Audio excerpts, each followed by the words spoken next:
The burden of infinite options. Imagine you're standing in a vast, endless corridor lined with doors. Each one gleams with the promise of a future. Behind one, a different career. Behind another, a lover you have not yet met. Another, a distant city where your accent is foreign and your name is new. At first, it feels intoxicating. The freedom to choose, to invent yourself, to step into any version of your life you can imagine. But then you try to move and your feet grow heavy. Your heart begins to race, not with excitement, but with dread. Because the moment you reach for any handle, all the others begin to fade. Every choice demands a sacrifice, and every path you take is an infinity of other paths you will never see, never know, never touch. In a world that worships choice, no one warns you that abundance can suffocate. That infinite possibility is its own form of imprisonment. You see this burden everywhere. In supermarkets, people stand paralyzed in the cereal aisle, staring at an army of boxes. Cornflakes or granola, sugar or oat, childhood or adulthood in every bite. You think you are free to choose, but with every option you reject, a tiny grief burrows in, whispering that a better version of your life was just a box away. On dating apps, people swipe past face after face, haunted by the idea that somewhere, just beyond the next swipe, is someone more beautiful, more perfect, more meant for them. Choice becomes not a celebration, but a never-ending audition for a role you're not sure you even want to play. The more options you have, the more every decision feels like a betrayal of all the lives you might have lived. Some call it the paradox of choice. Others call it the agony of freedom. But deep down, it feels almost existential. A kind of vertigo that tilts your world when you realize that every yes is built from the bones of 1,000 silent no's. You try to comfort yourself with logic. I chose what I wanted. But late at night, memory replays the possibilities you left behind.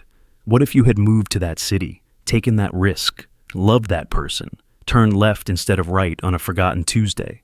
Regret becomes a shadow, pacing the halls of your mind, never satisfied, never quiet. It's not just personal. Even nations, cultures, entire generations are afflicted by this curse of abundance. When there is only one way forward, struggle creates meaning. When all roads are open, the journey itself begins to dissolve. Studies show that as the number of choices grows, so does dissatisfaction. People who could have had anything end up enjoying nothing.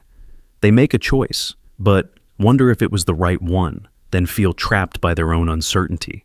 In the 21st century, technology opens more doors than ever, and yet anxiety, depression, and the ache of not knowing rise with every new option. Think of the artist, paralyzed before a blank canvas, unable to begin because every brushstroke will destroy a million other possible masterpieces. Or the student, unable to declare a major, fearing that any commitment will close off futures she can't yet imagine. Or the retiree, suddenly free after decades of routine, staring into an ocean of free time that feels as cold and directionless as death itself.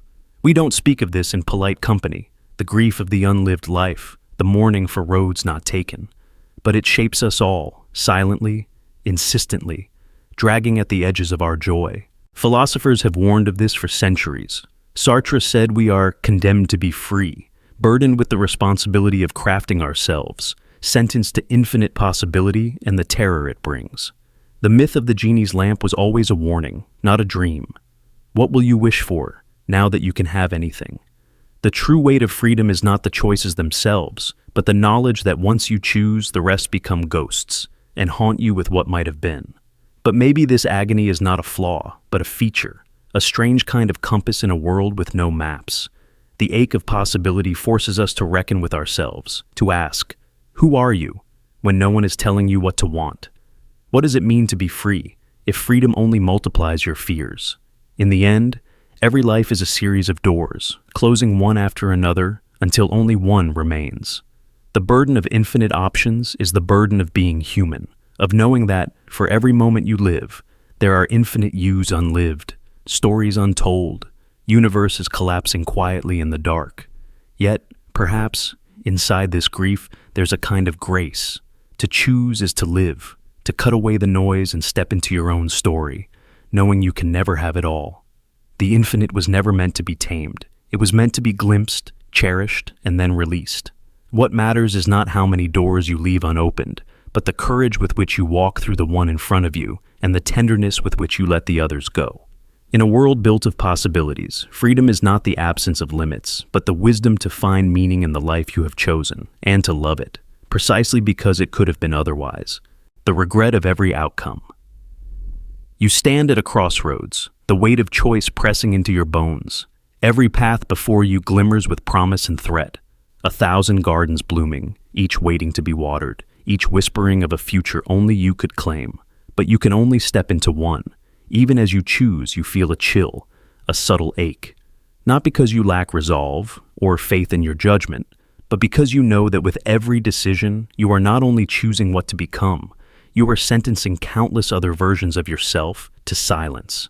The paths you don't walk will flower without you, and the echo of those lost worlds will haunt even your happiest days.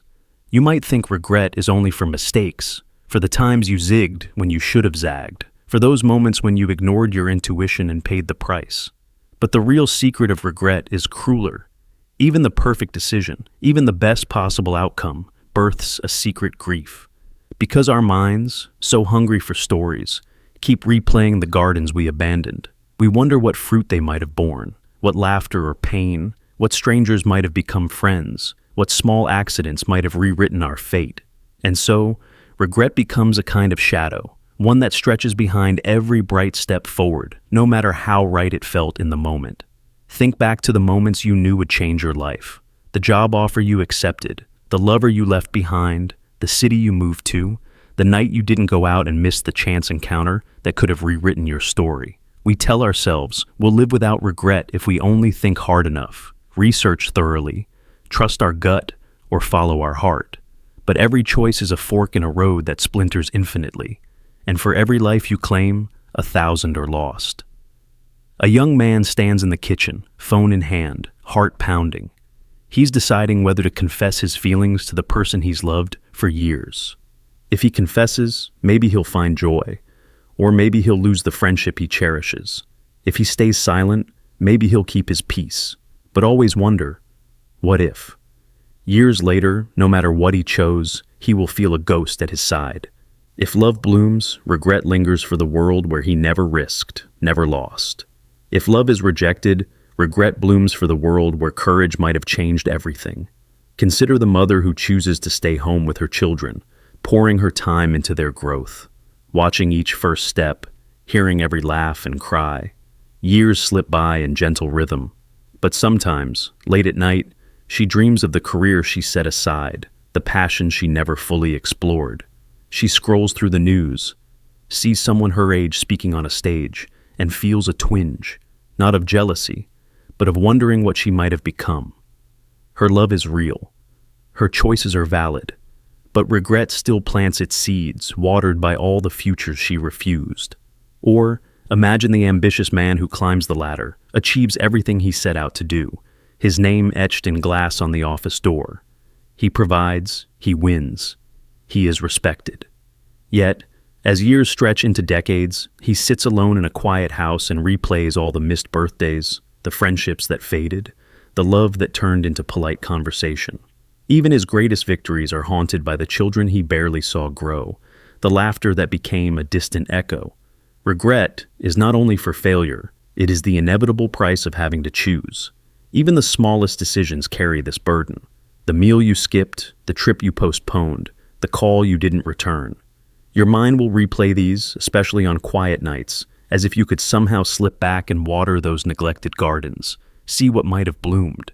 We think the road not taken is a myth, but it's more like an afterimage burned into the retina of memory, fading yet always present when you close your eyes. Psychologists call this counterfactual thinking, the endless mental habit of constructing alternative versions of reality. It is both a gift and a curse. It lets us learn, helps us imagine, keeps us humble. But it also builds labyrinths in the mind, rooms you wander in the night, haunted by ghosts of yourself. Studies show that people who win silver medals often feel more regret than those who win bronze. Because they are closer to gold, their minds so easily slip into what might have been. The closer you are to another possibility, the louder the ghost becomes. Even when you choose everything, regret is not avoided. In a world of infinite options, the burden is heavier. You try to keep every door open, dabble in every garden, refuse to commit. But life punishes indecision with emptiness. The banquet becomes tasteless, the experience is shallow, the memories diluted. In trying to avoid regret, you become its purest expression, a life unlived, not from bad choices, but from no choices at all. Think of the famous study of people nearing the end of life, asked what they regretted most. Their answers were rarely about what they did, but about what they didn't do. The loves unspoken, the risks avoided, the adventures never taken. It is the garden untended, the song unsung, the letter unwritten that haunts us most deeply. But here is the bitter mercy. Regret is proof you are alive, that your life contains more possibilities than you can ever live. Every choice is a door, and no one can open them all. To regret is to know the world is wide, that time is short, that every yes is 1,000 no's. The pain of regret is the price of being free, of being able to choose it all. If you run from regret, you run from yourself. If you try to live so perfectly that no regret can touch you, you end up trapped, because even the best decisions will leave you wondering.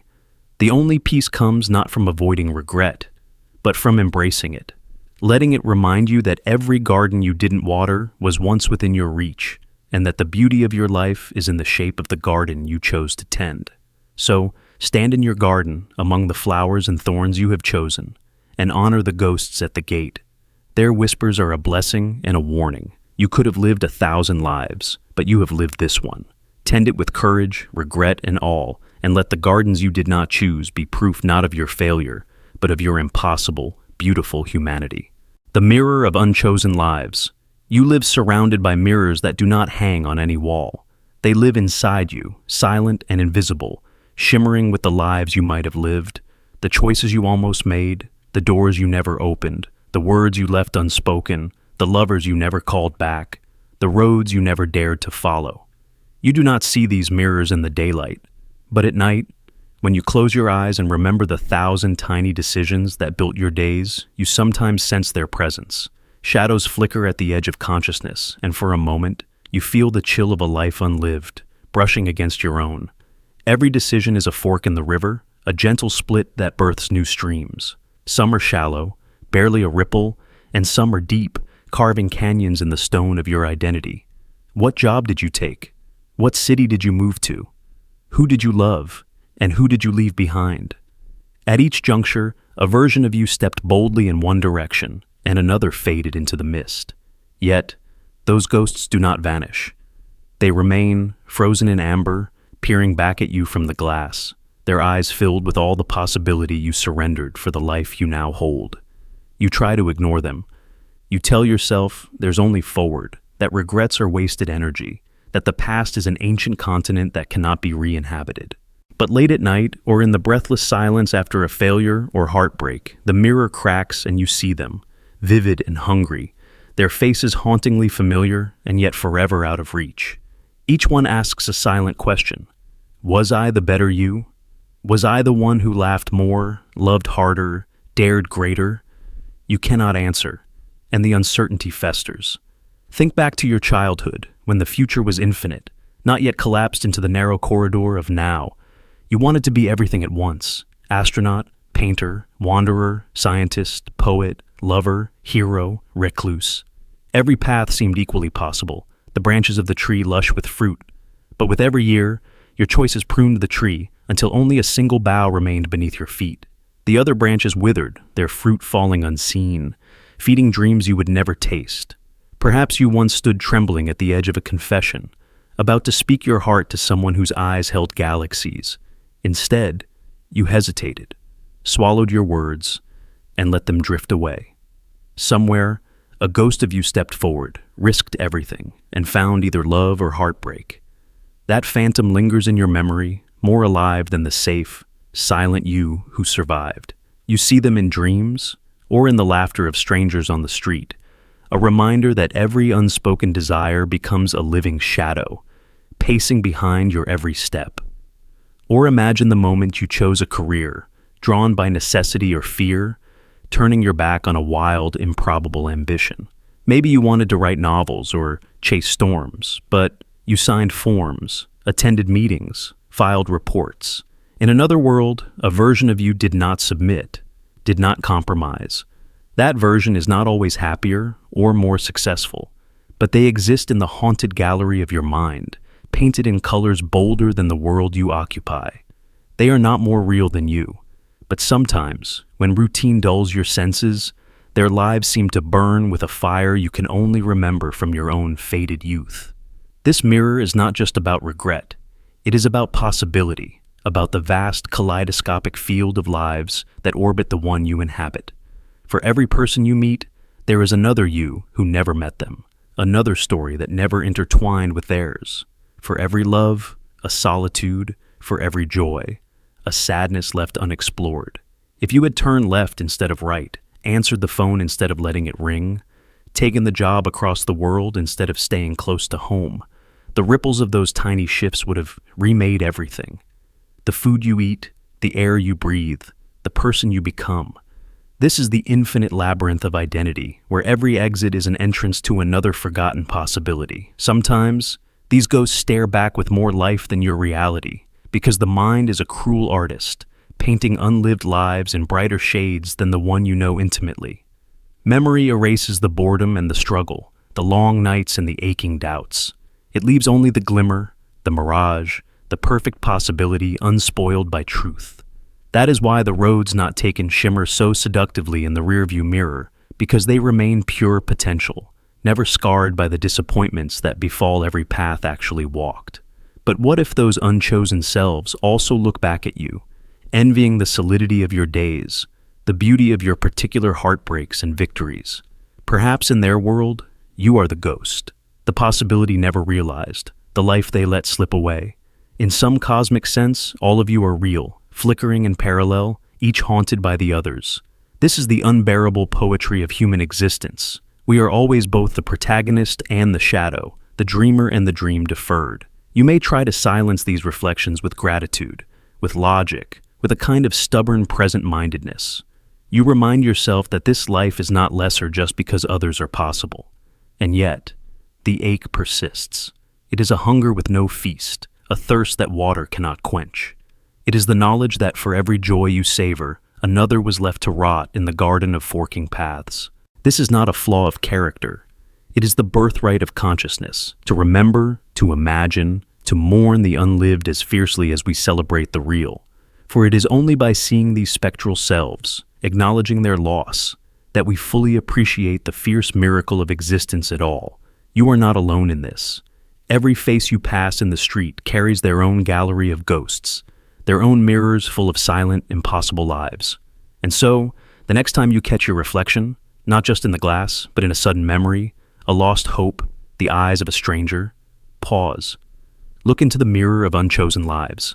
Let the ache wash over you, not as a punishment, but as proof that you are alive, that you could have been so many things, and yet, against all odds, you are here. This, too, is a kind of grace, a mournful, magnificent beauty that belongs only to those who know what it means to have loved and lost, to have chosen and wondered, to have lived in the shadow of infinite possibility. Because every ghost you see in that mirror is not your enemy, but your twin, a reminder that the act of living is always an act of choosing, and every choice is a song echoing into eternity. The world is filled with unwalked roads, but only one carries your footprints. And that is why, sometimes, when you look back into the mirror of unchosen lives, you must not flinch. Instead, nod gently to the ghosts, thank them for their silent company, and step forward into the only life that is truly yours. The tyranny of perfect timing. You sit there, heart beating quietly in the soft glow of your phone, your mind whispering not yet, not now, just wait, a little longer. You tell yourself you're just being smart, cautious, mature. You don't jump because you're waiting for the perfect moment, the moment when the risks fade, when all doubts will finally disappear. The moment you'll know, without any shadow of uncertainty, that now is the right time. The problem is, that moment never comes, and the act of waiting, with every second ticking by, quietly transforms from wisdom into paralysis. The tyranny of perfect timing is that it enslaves you to a clock that never strikes. We grow up romanticizing the notion of perfect timing, the right time to confess your feelings, the the right time to change jobs, the right time to chase a dream, the right time to speak your mind. We imagine an invisible hand somewhere that will give us a sign. Maybe the weather will shift. Maybe our confidence will bloom. Maybe some secret sign will tell us, now. But perfection is a mirage on the horizon, always receding as you step forward. For every day you wait, for every moment you hesitate, the cost grows. Slowly at first, then with a violence that feels like regret's own shadow. Waiting too long becomes its own irreversible choice. Consider the story of the missed confession. There's someone you care about. Someone who lights up your world in subtle ways you can barely name. You feel it in the small moments. The way you laugh together, the looks you share, the gentle ache of absence when they're not around. You want to tell them, but you don't. Not yet. Maybe after exams. Maybe when you have more money, maybe when you look a little better, feel a little braver. You tell yourself you're waiting for the right time, but underneath that hope is a fear. Fear of ruining things, fear of being exposed, fear of loss. So, you wait. Days become weeks, weeks become months. Then, suddenly, someone else enters their life, or circumstances change, or you drift apart so quietly that you almost don't notice it happening until it's too late. The moment you waited for was never going to come, and the window has silently, permanently closed. Now the real horror sets in. Not that you acted and failed, but that you never acted at all. You look back and realize that the chance you were waiting for was alive only in your mind, a phantom you mistook for a promise. The opportunity was there, imperfect and trembling, asking only for the courage to leap. But the tyranny of perfect timing chained you to hesitation, and in the end, inaction became its own damning choice. The pain of missed opportunity gnaws at you more sharply than any rejection ever could. This isn't just about love. Think about the would-be entrepreneur, the person with an idea quietly burning in their notebook. They dream of launching a business, or starting a project, or changing the world in their small way. They plan, they research, they tweak, waiting for market conditions to align, for their skills to be just a little sharper, for the stars to nod in approval. They watch others, sometimes with envy, as those with less preparation, less caution, simply step out and try. Sometimes those people stumble, sometimes they fail, but sometimes they succeed, simply because they acted while the cautious one waited. The difference was never luck or destiny. The difference was the willingness to risk imperfection for the sake of movement. There's a strange comfort in waiting. You don't have to risk embarrassment or disappointment or loss. As long as you're waiting for the perfect moment, you never have to face the possibility of failure. But this comfort is an illusion, one that calcifies into regret. The truth is, life doesn't pause for your readiness. Opportunities come dressed in the clothes of chaos and ambiguity, and they rarely announce themselves as perfect. They come disguised as ordinary days, awkward silences, half-open doors, emails you almost didn't send, fleeting invitations to try. Imagine the artist waiting to start their masterpiece. They buy the best brushes, research technique, gather inspiration, but each day they look at the blank canvas and feel unready. Not today, they think. I need more time, more knowledge, more certainty. The blank page becomes a monument to all the possible failures that could happen if they began before the right moment. Years pass. The tools gather dust. The art is never created, and the world is left a little poorer for the beauty that never came into being. Perfection is a moving target. The right time to act will always seem to be just ahead, waiting for one more sign, one more bit of courage, one more validation. But life is not a series of perfectly aligned moments. It's a storm of imperfection, chance, and fleeting opportunities. The real choice isn't between the perfect moment and failure. It's between action and uncertainty and the slow, suffocating certainty of never acting at all. This is how the tyranny works. It convinces you that not choosing is safer, when in truth it is itself a choice. Every moment you wait, you are deciding. You are closing doors, often without even noticing. Sometimes the world is kind and gives you a second chance, but more often, it moves on. The love you didn't speak of finds someone else. The job you didn't apply for is filled. The adventure you didn't take becomes a story you only tell in the past tense, laced with the word if. To To break this tyranny is to accept the risk of imperfection, to accept that you will never be completely ready, that the moment will never feel as perfect as you hope. Action will always feel too soon until it's too late. You will stumble, you will make mistakes, you will sometimes fail. But each time you act, you reclaim your agency from the illusion of perfect timing. You learn, you grow, you discover that regret from action rarely cuts as deep as regret from inaction. Think about the inventions that shaped the world, the relationships that defined lives, the moments that altered the course of history. Almost none of them began at the perfect time. They began with imperfect people, seizing imperfect moments and choosing motion over paralysis. There is a courage in action, not because it guarantees success, but because it refuses to let fear dictate the clock. Maybe you're listening to this now, and you feel that ache, the sense that you've been waiting for something. The right moment to speak, to leave, to begin, to forgive, to love, to create. Maybe you feel the familiar tug of hesitation, the voice telling you to wait just a little longer. But ask yourself, what would happen if you accepted that no moment will ever be perfect? That the act of waiting is not always preparation, but sometimes avoidance. That in the end, your life will be shaped more by the moments you dared to act than by the endless rehearsals for a performance that never arrives. The tyranny of perfect timing is subtle, seductive, and relentless, but its power lasts only as long as you let it. Sometimes, the only sign you need is the quiet, urgent truth beating in your chest, the knowledge that now is never perfect, but it is always all you have. The rest is just the story you'll tell yourself, years from now, about the time you almost began.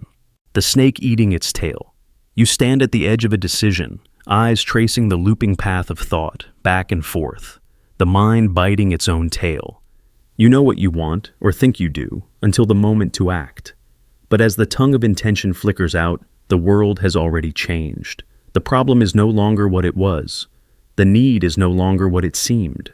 The decision you prepare to make is always, in some way, for a reality that's already dissolved. And so, you move, but the target is never where you expected.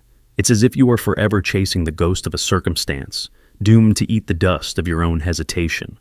This is the paradox of action, the living Ouroboros. Every choice you make seems to swallow its own necessity. Imagine a surgeon about to make an incision, poised with scalpel raised. The diagnosis was clear, the need urgent, but by the time the hand steadies and the cut begins, the bleeding has changed, the wound has shifted. The body is never the same body as the one in the textbook, or the one in memory. Reality is always moving just beyond the reach of any perfectly timed response. Think about the way relationships dissolve. You prepare to say something you should have said long ago, an apology, a confession, a request. But the moment never feels right. You wait, convincing yourself that soon will be perfect. Meanwhile, the unspoken words accumulate, like venom stored in fangs that never bite. By the time you speak, the wound you imagine healing has already turned to scar tissue, or worse, to numbness. Your words now echo through a hollow that no longer cares. The need you saw so clearly has already been devoured by time's silent appetite. In finance, they call it the observer effect. The moment you analyze the market, prepare your investment, get your numbers straight, the market responds. News travels faster than thought. By the time you act, the pattern you spotted is already unraveling. Every decision is a snake chasing a tail it will never catch. And yet, not deciding is its own decision, another mouthful for the beast, because time continues to move, and inaction is just another kind of action, one with consequences just as real, just as irreversible. Think of the climate crisis. Leaders gather, discuss, draft policies.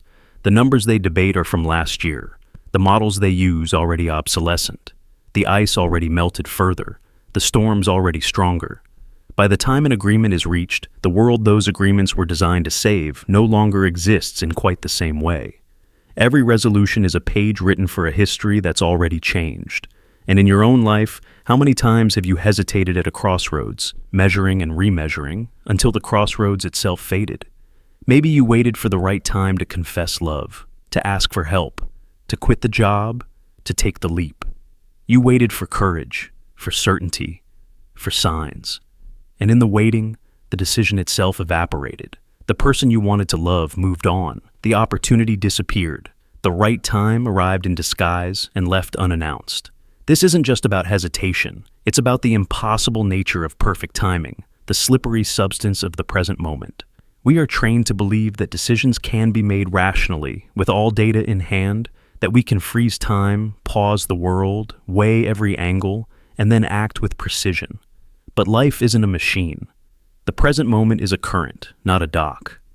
The act of choosing transforms the world. The world is never still enough to be chosen upon. And so, every decision is an act of faith. Faith that what you're responding to is still true, that the problem you're solving still exists. Faith that the words you speak will land on ears that still need them, that the risk you take is still worth it, that the door you reach for hasn't already disappeared into the wall, but the universe laughs softly at the idea of stability. Even the act of looking changes what you see. Imagine the scientist preparing an experiment, taking every precaution, aligning every instrument. But the moment the observation is made, particles collapse, probabilities disappear, the future crystallizes into a shape nobody expected. You can see this in the tiniest particle, or in the largest institutions. Every law passed, every promise made, every decision formalized is in some way already obsolete. Every attempt to control the future is made on shifting sand. And yet, what is the alternative? To refuse to decide, to wait for absolute clarity, is to let entropy decide for you. To leave the course unchosen is to let the wind steer the ship. And sometimes, the cost of that drift is higher than any mistake you could have made. Inaction is not innocence. It is simply a different flavor of decision, one whose consequences are delivered without your consent. The snake eating its tail is not just a symbol of endlessness, but of the way our actions and their objects are entwined, inseparable. Every attempt to act on reality changes reality, sometimes so subtly we never notice, sometimes so dramatically we're left reeling, wondering what happened to the world we thought we knew. You may find yourself haunted by the sense that you are always a step behind, that every time you gather the courage to move, the world has already moved on. But this is the nature of time itself. Nothing waits. The only perfection is in motion, in accepting that action and change are the same thing, that the present you act on is already becoming the past, that no decision will ever be pure. So the question is not whether you can act at the perfect moment, but whether you can live with the imperfect aftermath. Whether you can accept that every choice will be a little late, a little off target, a little shadowed by what might have been. The courage, then, is not in precision, but in forgiveness of yourself, of the world, of the past you can never reach. We are all snakes chasing our own tails, hungry for a moment that never comes, circling the drain of what could have been. But in that dance, there is a strange kind of beauty, because even as every decision consumes itself, something new is born in its place. Every time you act, the world changes again, and so do you. So make your decisions. Speak the words, take the steps, cut the ties, even knowing that by the time you do, the world may have shifted. Because in the end, life is not about catching up. It is about moving forward, one devoured moment at a time. The paradox of clarity. You spend your whole life searching for clarity. You crave it in the fog of childhood, when everything feels arbitrary and the rules seem written in invisible ink. You hunger for it in adolescence, desperate to finally see the pattern behind your own confusion. The world promises you that one day the clouds will part.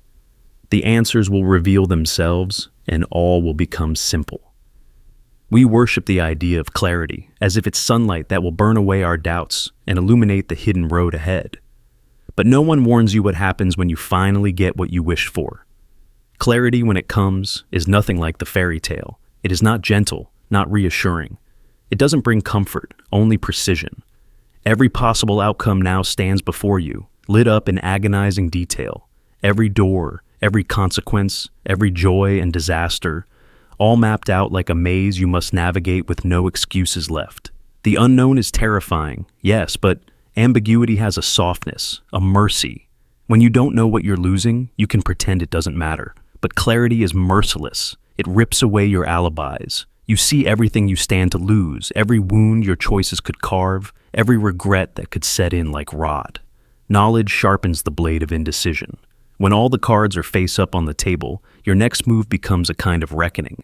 You can't blame ignorance. You can't hide behind confusion.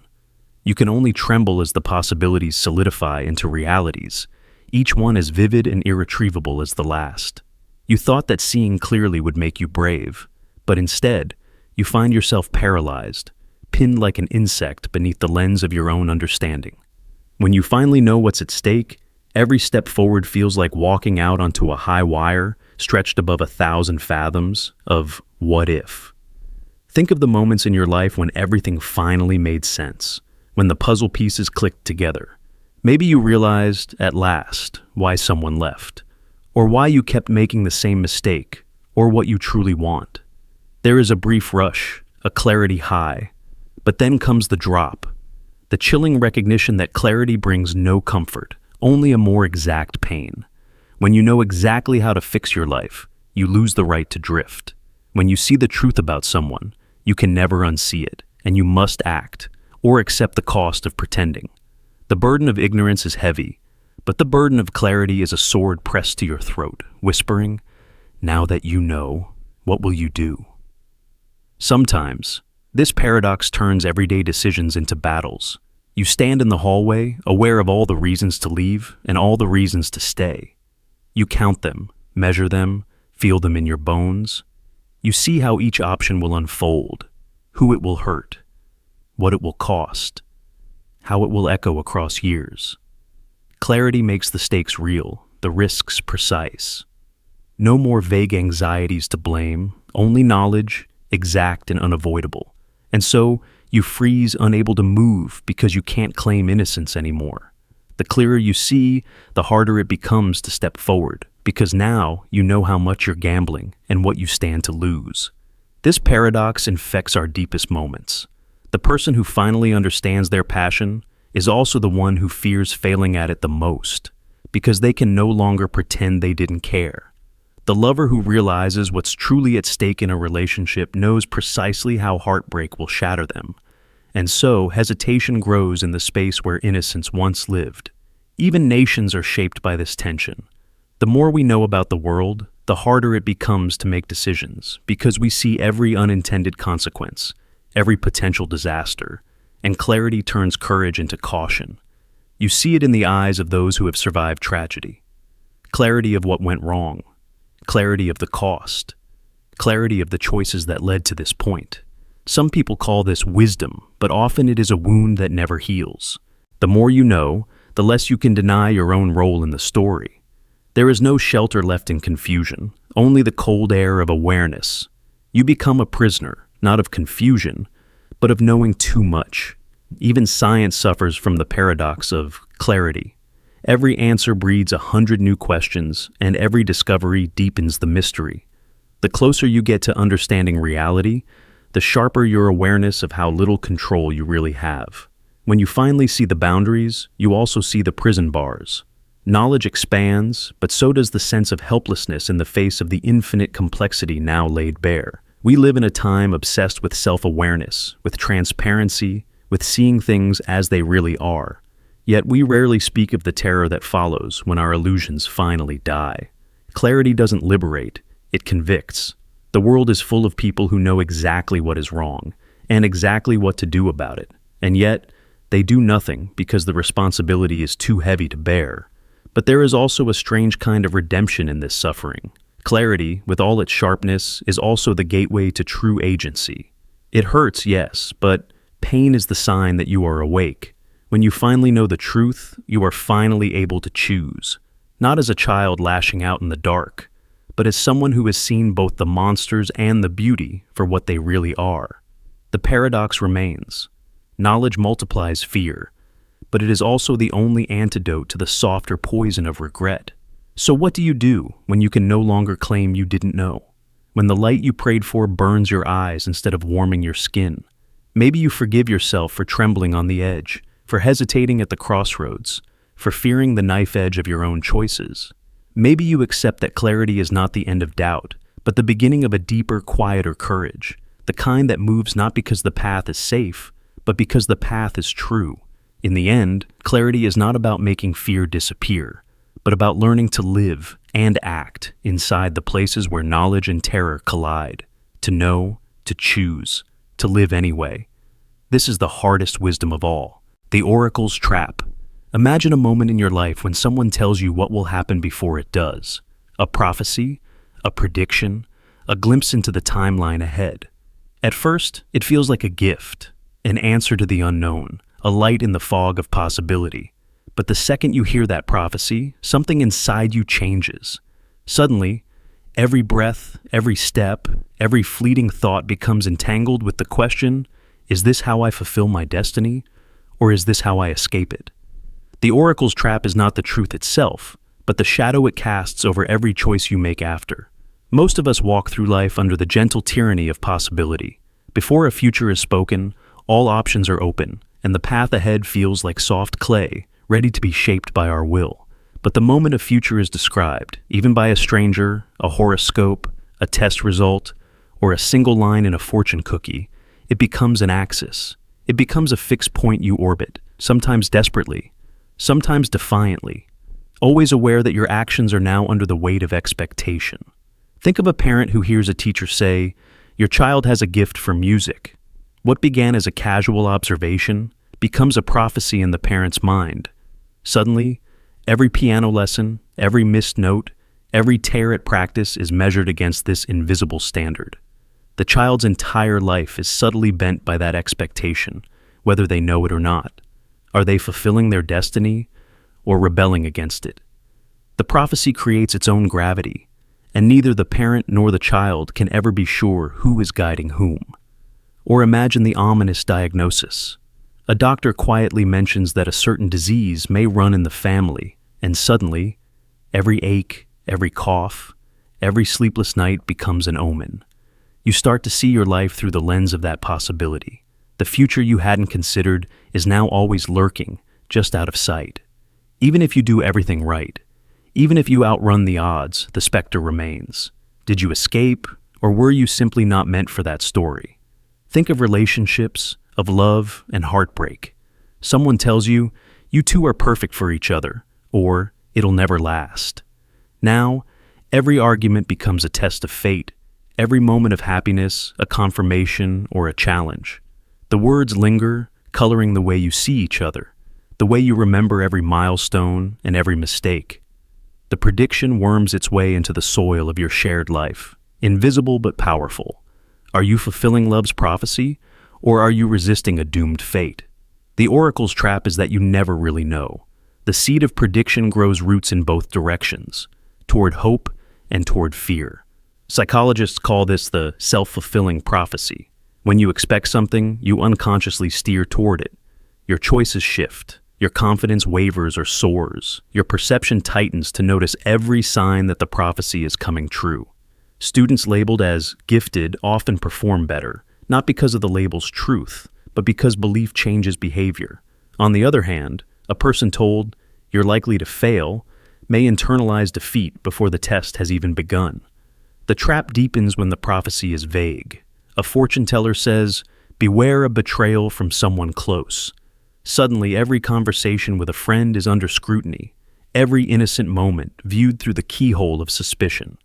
Even if betrayal never comes, trust has already been wounded by the possibility. You might become colder, more distant, and ironically push away those you care about, fulfilling the oracle's words by the very act of trying to avoid them. History is haunted by the oracle's trap. In ancient tales, from Oedipus to Macbeth, characters try to outwit fate only to run headlong into it. The effort to escape prophecy often becomes the mechanism by which it is fulfilled.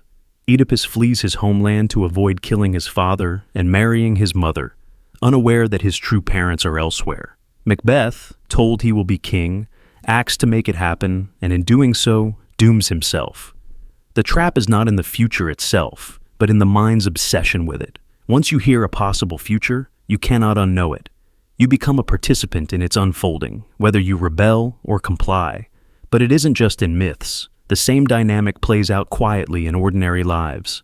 A person is told they will never amount to much, And so, doubt creeps into every ambition. Every risk feels loaded with inevitability. Or, a company predicts a market crash, and the panic of the prediction causes investors to sell, bringing about the very disaster they feared. The prophecy is not simply a forecast. It is an infection of imagination, a force that alters the very reality it claims to observe. Even our self-predictions become cages. You say, "I could never do that," and so you never try. Or you whisper, "I'm destined for something great," and the pressure to live up to that destiny drains the joy from small accomplishments. The future is no longer a horizon, but a test. Every success is suspect. Did I earn this, or was it fate? Every failure is loaded. Was this avoidable, or was it always written? To hear a prophecy is to become self-conscious in the deepest sense. You are no longer living freely, but under surveillance, by the future, by others, by your own doubts. Your life becomes a maze of signals, omens, and countermoves. The garden of possibility becomes a hall of mirrors, each reflection showing you what might be, and daring you to reach for it or turn away. Is there an escape from the oracle's trap?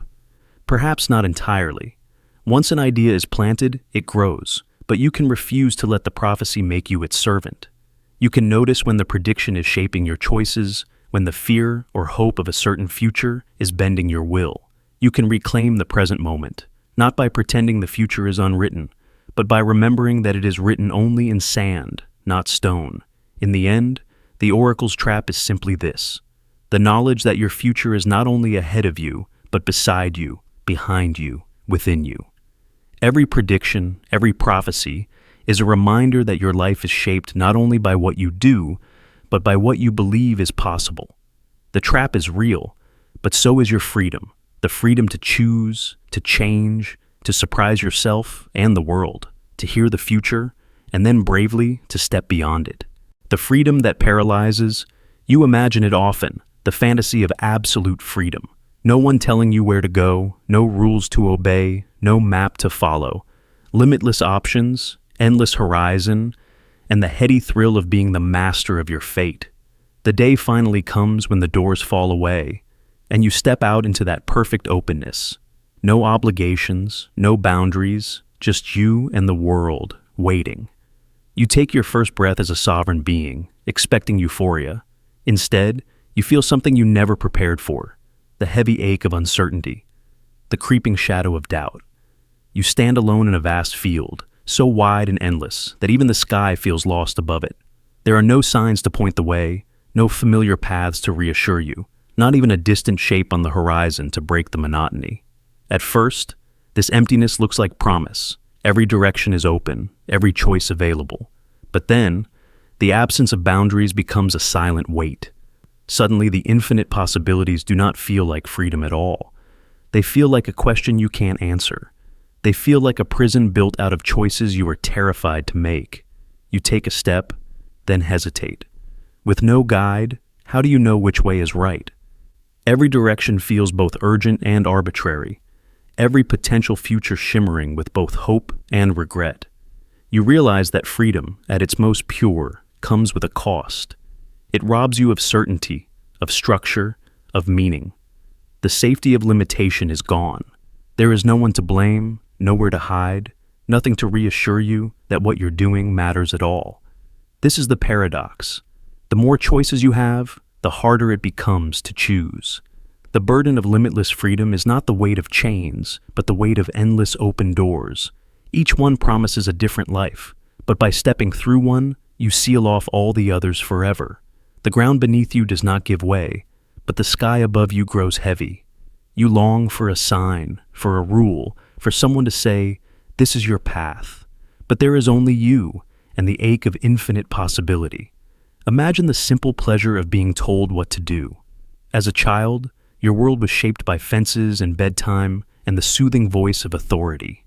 There was comfort in the narrowness, in knowing the edges of your existence. Later, as you grew, you hungered for more space, rebelled against walls, broke curfews, dreamed of the day when no one would control you.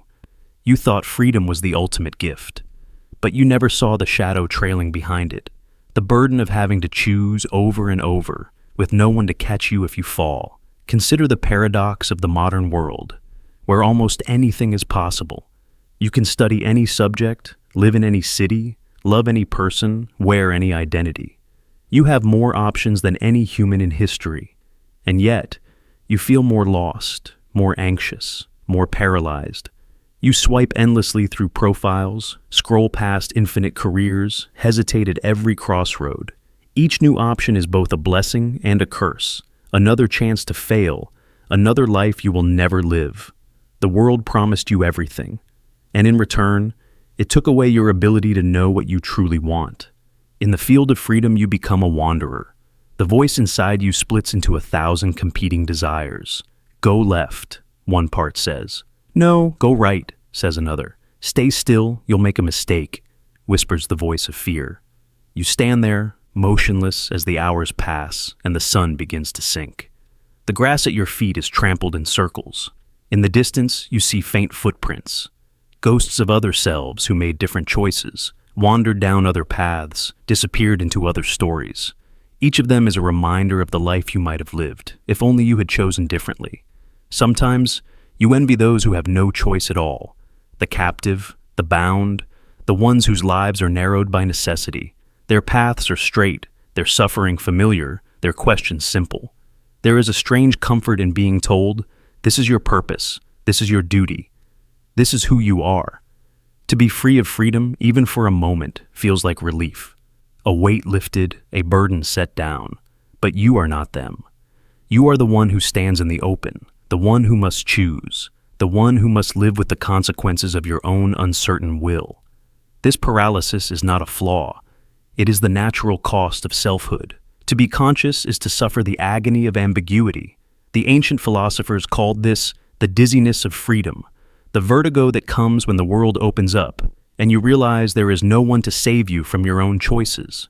You search for meaning, for guidance, for something to hold on to.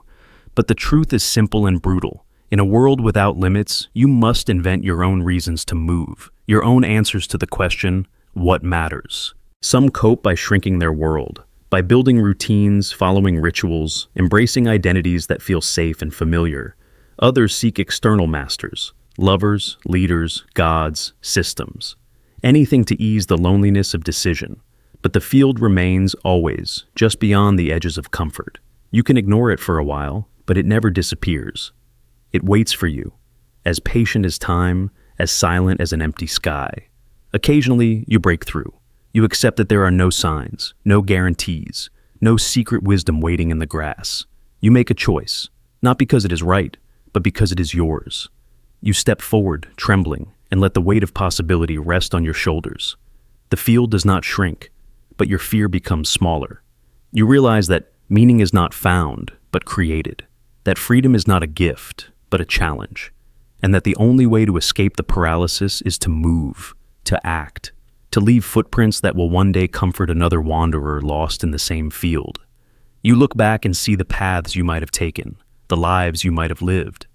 They ache sometimes with the sharp sting of regret, but you also see the beauty of having chosen it all, the fragile miracle of selfhood, shaped not by fate or rule, but by your own trembling hands. You are not a prisoner of your choices. You are their creator, their witness, their only audience. And so, when you find yourself again in the wide, empty field of freedom, afraid to move, paralyzed by possibility, remember this. The only path that matters is the one you are brave enough to walk. There are no signs, no guides, no certainty. But there is you, and the wild, aching privilege of being free. Sometimes, that is enough. The choice to not choose. You think you're staying neutral, that by not deciding, you're somehow escaping the pain of being wrong, the fear of closing doors, the burden of having to live with a choice that might one day turn bitter in your mouth. But the truth is, the refusal to choose is itself a choice, a silent signature on the contract of your own drift. You become a passenger in your own life, the hands on the wheel limp, while time drives you forward with relentless indifference.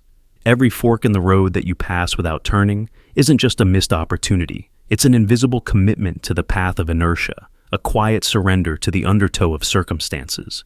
It feels safe at first, even noble. You call it patience, open-mindedness, wisdom. Maybe you say you're gathering information, waiting for clarity, refusing to be rushed by the pressure of other people's expectations. But each time you hesitate, a different kind of gravity begins to pull at you. The days pile up, soft and heavy, pressing down until they blur together into a single long, unclaimed afternoon. Life doesn't pause. It drifts. And if you don't claim your choices, the current claims them for you. Think of the student faced with 1,000 possible futures. Engineering, literature, medicine, art. So many options that any single choice feels like a betrayal of all the others. So, they wait. They take general courses, keep doors open, refuse to specialize. The intention is to not limit themselves, to keep every world within reach. But years pass, and the open door becomes a hallway that leads nowhere in particular. The refusal to choose hardens into a vague directionlessness, and before they know it, the world chooses for them. Deadlines close, opportunities expire, and suddenly the path is set. Not because they wanted it, but because time forced the choice through their silence. The same pattern haunts relationships. Someone you care about asks for clarity. Do you want to commit? To move forward? To define what you are together? You don't want to hurt them. You don't want to make promises you can't keep or walk away from possibilities you haven't fully explored. So you float, suspended between yes and no, thinking this state will last until you feel more certain. But in the silence, doubts fester. In the pause, hearts cool. Sooner or later, indecision becomes a kind of quiet answer, a slow, accidental exit, a bond that frays not with a word, but with 1,000 silences. You look back, and the relationship is over, not because you chose to end it, but because you chose not to choose at all. There's a peculiar weight to this kind of drifting. On the surface, you're free, unburdened by the consequences of a clear choice. But underneath, a different kind of regret grows, the regret of passivity, the ache of a life that happened to you instead of because of you. You start to notice the world moving on without your input. Friends who once waited for you to decide have found new paths. Jobs, places, and dreams you once considered now belong to someone else. Even your own identity becomes hard to recognize, a shape molded more by accident than intention. The refusal to choose can even feel virtuous. You think, I am above this mess of outcomes. I am pure potential. But potential, left unclaimed, becomes its own prison. The walls are invisible but absolute. Nothing happens. And yet, everything is lost. Slowly, subtly, until you look up one day and wonder how you ended up here. It's a form of self-betrayal, quieter than a mistake, but often harder to forgive. There's a reason this drift feels so powerful. Choosing means killing all other possibilities. It means risking regret, facing failure, living with consequences. There's a comfort in postponing that moment, telling yourself you have more time, more options, more life left to spend. But time is always spending you, whether you realize it or not. Every moment of non-action is a moment chosen for you by inertia. Even if you choose nothing, you still have chosen. You have chosen drift, chosen silence, chosen absence. Sometimes, not choosing is an act of fear, fear of disappointment, fear of responsibility, fear of missing out on some hidden, better path. But the longer you wait, the more the paths vanish. Sometimes, not choosing is a rebellion against expectation, a refusal to let others define your fate.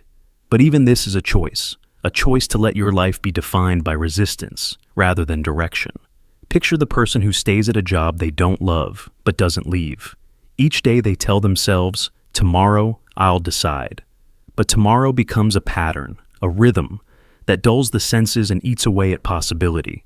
They haven't chosen the job, nor have they chosen to leave. So, the job chooses them. Years go by, and they wake up realizing that the world has quietly made the choice permanent. Or think of the artist who never begins, the friend who never reaches out, the dreamer who never commits to a plan. The world is full of unfinished lives shaped not by decisive failures, but by the invisible hand of inaction.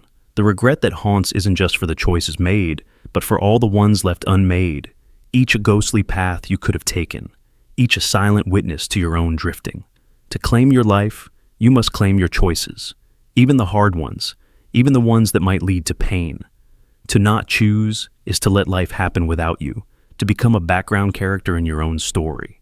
There is no avoiding consequence. There is only the difference between consequences you shape and those that shape you. The power of choice is both a gift and a curse, but it is the only way to leave your mark on the world. Even refusal becomes a choice. Even drift is a destination. The haunting isn't from wrong turns or failed experiments, but from the knowledge that you could have tried, could have claimed something as your own. In the end, it is better to risk, to decide, to act, imperfectly, bravely, foolishly, than to drift quietly into the background of your own existence. Because the life you want will never be built by accident, and the haunting silence of unmade choices is far louder than the loudest mistake you could ever make. The weight of finality. There's a heaviness in the air that you can't quite name. It settles on your shoulders as you stand before a choice, the kind that doesn't leave room for do-overs. This is not fear of danger or the unknown. This is something deeper, more paralyzing. The fear of endings. The fear that one small movement will collapse an entire story forever. That some doors, once closed, seal with a silence that will echo inside you for years. You feel it most when you're young, staring at the open pages of your future, so many paths tangled before you. They tell you it's freedom, all those choices, but you learn quickly that every yes is 1,000 silent no's. Every turn is a letting go of 100 other lives. It isn't the risk of failure that freezes you. It's the truth that some decisions, once made, become the bricks of a path you can never walk back down. You watch it happen in relationships. Two people stand across from one another, words unspoken, histories and hopes dangling by a thread. Maybe there's a question that, once asked, will change everything. A confession, an ultimatum, a goodbye. You feel your hand reach for the phone or linger on a door handle, sensing the gravitational pull of finality. It's not the fight you fear, nor the pain. It's that once the words are out, the story is no longer yours to edit. The book slams shut. All you can do is carry its weight. Imagine a surgeon with trembling hands, hovering above a line of flesh. The decision to cut is permanent. There's no eraser for a scalpel's path. The weight is not just the risk of harm, but the irrevocability. Once the cut is made, the tissue can never return to what it was. Every decision leaves a scar, and the doctor knows that some scars are forever. Consider a student agonizing over which path to choose. Science or art, stay or leave home, say yes or say no. Each choice feels like a point of no return. The world promises endless opportunity, but each step forward is a quiet burial of every possibility left behind. At night, when the house is silent and the mind drifts, the echoes of unchosen paths whisper, reminding you of everything that could have been if only you had turned a different way. Finality shapes the way we grieve. There are those who watch a loved one slip beyond the reach of words, kept awake by all the things left unsaid, by the knowledge that there is no more time. Death is the ultimate finality, and it brings into sharp relief the choices we delay, calls we never make, apologies never spoken, risks never taken. It's not regret that crushes the spirit. It's the knowledge that no amount of wishing or repentance can rewrite the end. The curtain falls, and the play is over. There's a kind of terror in hitting send on a resignation letter, knowing you can't unspeak your departure. The safe boredom of routine is suddenly replaced by a free fall of possibility, but also the sharp sting of what's lost. The familiar desk, the faces you know, the habits that made the days manageable, all gone in a single click. The world doesn't always end with a bang. Sometimes it ends with a quiet press of a button. Sometimes you see it in the simplest moments, a broken vase, a cut lock of hair, the signature on a legal paper. These are the tiny funerals we hold for what was. The knowledge that some actions can never be undone is what makes us hesitate, linger, replay the script in our heads 100 times before we dare to step onto the stage. It's not the leap that is hardest. It's the awareness that the ground will never be the same after we land. You remember the story of Orpheus, who descends into the underworld to rescue Eurydice. He's told he can lead her out so long as he never looks back. Every step is a gamble with fate, a tension stretched between hope and annihilation. He hesitates at the very threshold, turns, and in that instant, loses her forever. One moment, one final act, and the door slams shut behind him for all eternity. The myth is ancient, but the feeling is timeless. We are all Orpheus at the threshold, knowing that one look, one word, one choice can seal a fate forever. It's the same with forgiveness. There comes a moment when you must decide to let go or hold on, and once you choose, the story changes. Sometimes you're the one seeking pardon, and the other's silence is its own sentence. Sometimes you're the one holding the power to forgive, but you know that to grant it or withhold it will forever alter the shape of both your lives. And so, many of us stay on the threshold, locked in place not by cowardice, but by reverence for the weight of endings. We rehearse our farewells, our confessions, our resolutions in the safety of the mind, afraid to breathe them into life. Because real words, real choices, draw a line in the sand that time cannot wash away. You see it in the faces of parents as children grow up and leave, in lovers who know their goodbye is for always, in artists staring at a canvas, knowing that one brushstroke could ruin or complete their masterpiece. Finality is sacred, and that's what makes it unbearable. But there's another truth hidden inside the dread. Sometimes the only way to lighten the burden is to accept it, to recognize that the world changes precisely because we are capable of ending things. That finality gives shape to stories, meaning to chapters, and value to every fleeting moment. If nothing ever ended, nothing would ever matter. The weight is the proof that something real is at stake. So, the courage is not in pretending that you are unaffected. It is in stepping forward anyway, letting your hands tremble, letting the ache in your chest become a drumbeat rather than a chain. To act with the full knowledge that some stories will close, some bridges will burn, some words will ring out as the last line ever spoken, and to love fiercely anyway, to choose boldly, to accept that even though the end is permanent, the living was worth the risk. You carry the weight, not to be crushed by it, but to honor it, to let it remind you that you are alive and that your choices are real, that endings, no matter how heavy, are not the enemy. They are the shape of everything beautiful that has ever mattered. This is the weight of finality, and it is the cost and the gift of being human. The illusion of safer paths. You stand at a crossroads, staring down two roads. One is smooth, well-lit, carefully paved. It hums with the safe promise of predictability. The other is tangled in shadow and bramble, uncertain, winding out of sight. Instinct whispers that comfort is safety, that hardship signals danger. We grow up believing the obvious path, the one without obstacles, without storms, is the wise, responsible choice. Friends and family gently urge us to take what's steady, to avoid risk, to cling to the familiar. It's only natural. All living things are drawn to shelter, to the warmth of certainty and the illusion of control. But life, in its deepest layers, is rarely what it appears to be. The road that looks easy is only easy because you cannot see what lurks beneath its surface. The cracks are hidden, the pitfalls disguised as gentle dips, the quiet thread of stagnation buried beneath routine. Safety becomes a veil, a thin film stretched over the possibility of decay, regret, and the slow erosion of spirit. You step carefully, proud of your caution, not realizing that every step is a step away from the life that might have been.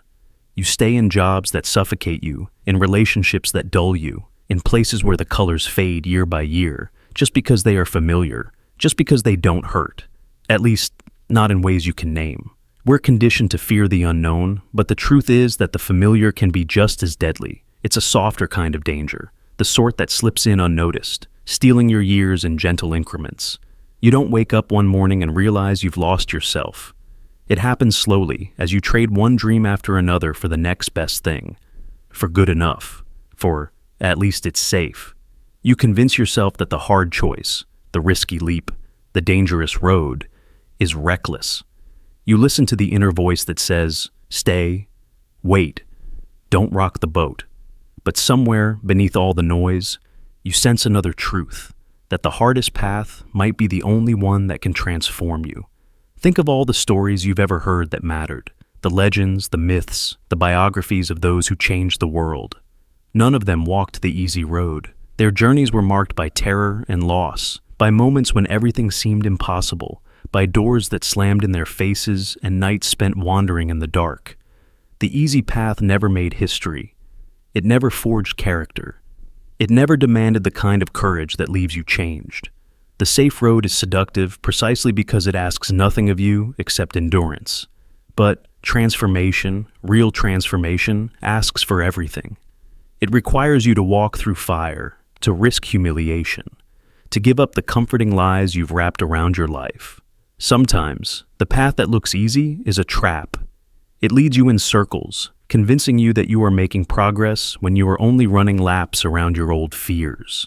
You think you're safe, but you are only sheltered from the weather, not from the deeper storms inside yourself.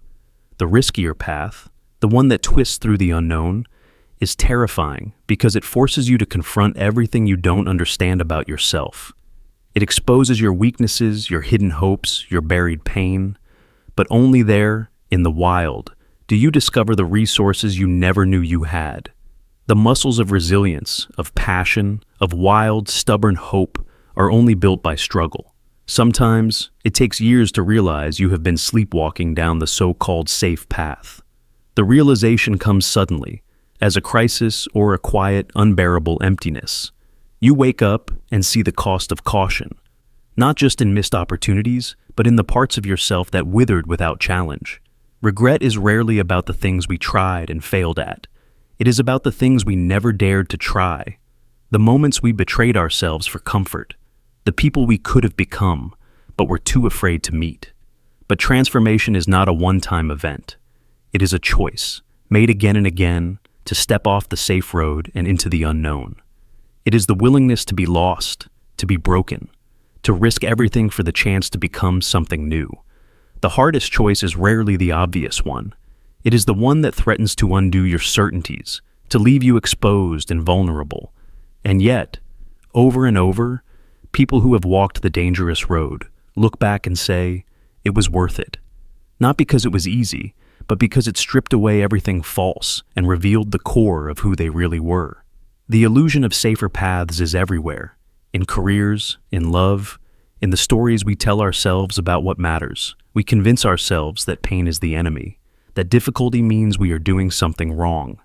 But pain is often the sign of growth, of the old self breaking so a stronger one can emerge. The dangerous road is the only one that leads to places you've never been, to discoveries you cannot yet imagine. So when you stand at the crossroads, and the world urges you to choose safety, ask yourself what you truly want from your life. Do you want to survive, or do you want to transform? Do you want to end your days having never risked your heart? Or do you want to look back and know you lived, fully and without apology? The safe path may protect you from pain, but it will also shield you from joy, from wonder, from the raw, electric aliveness of being remade by struggle. In the end, every road is dangerous in its own way. The only question is which danger you are willing to face, the slow suffocation of safety or the wild risk of transformation. Only you can choose.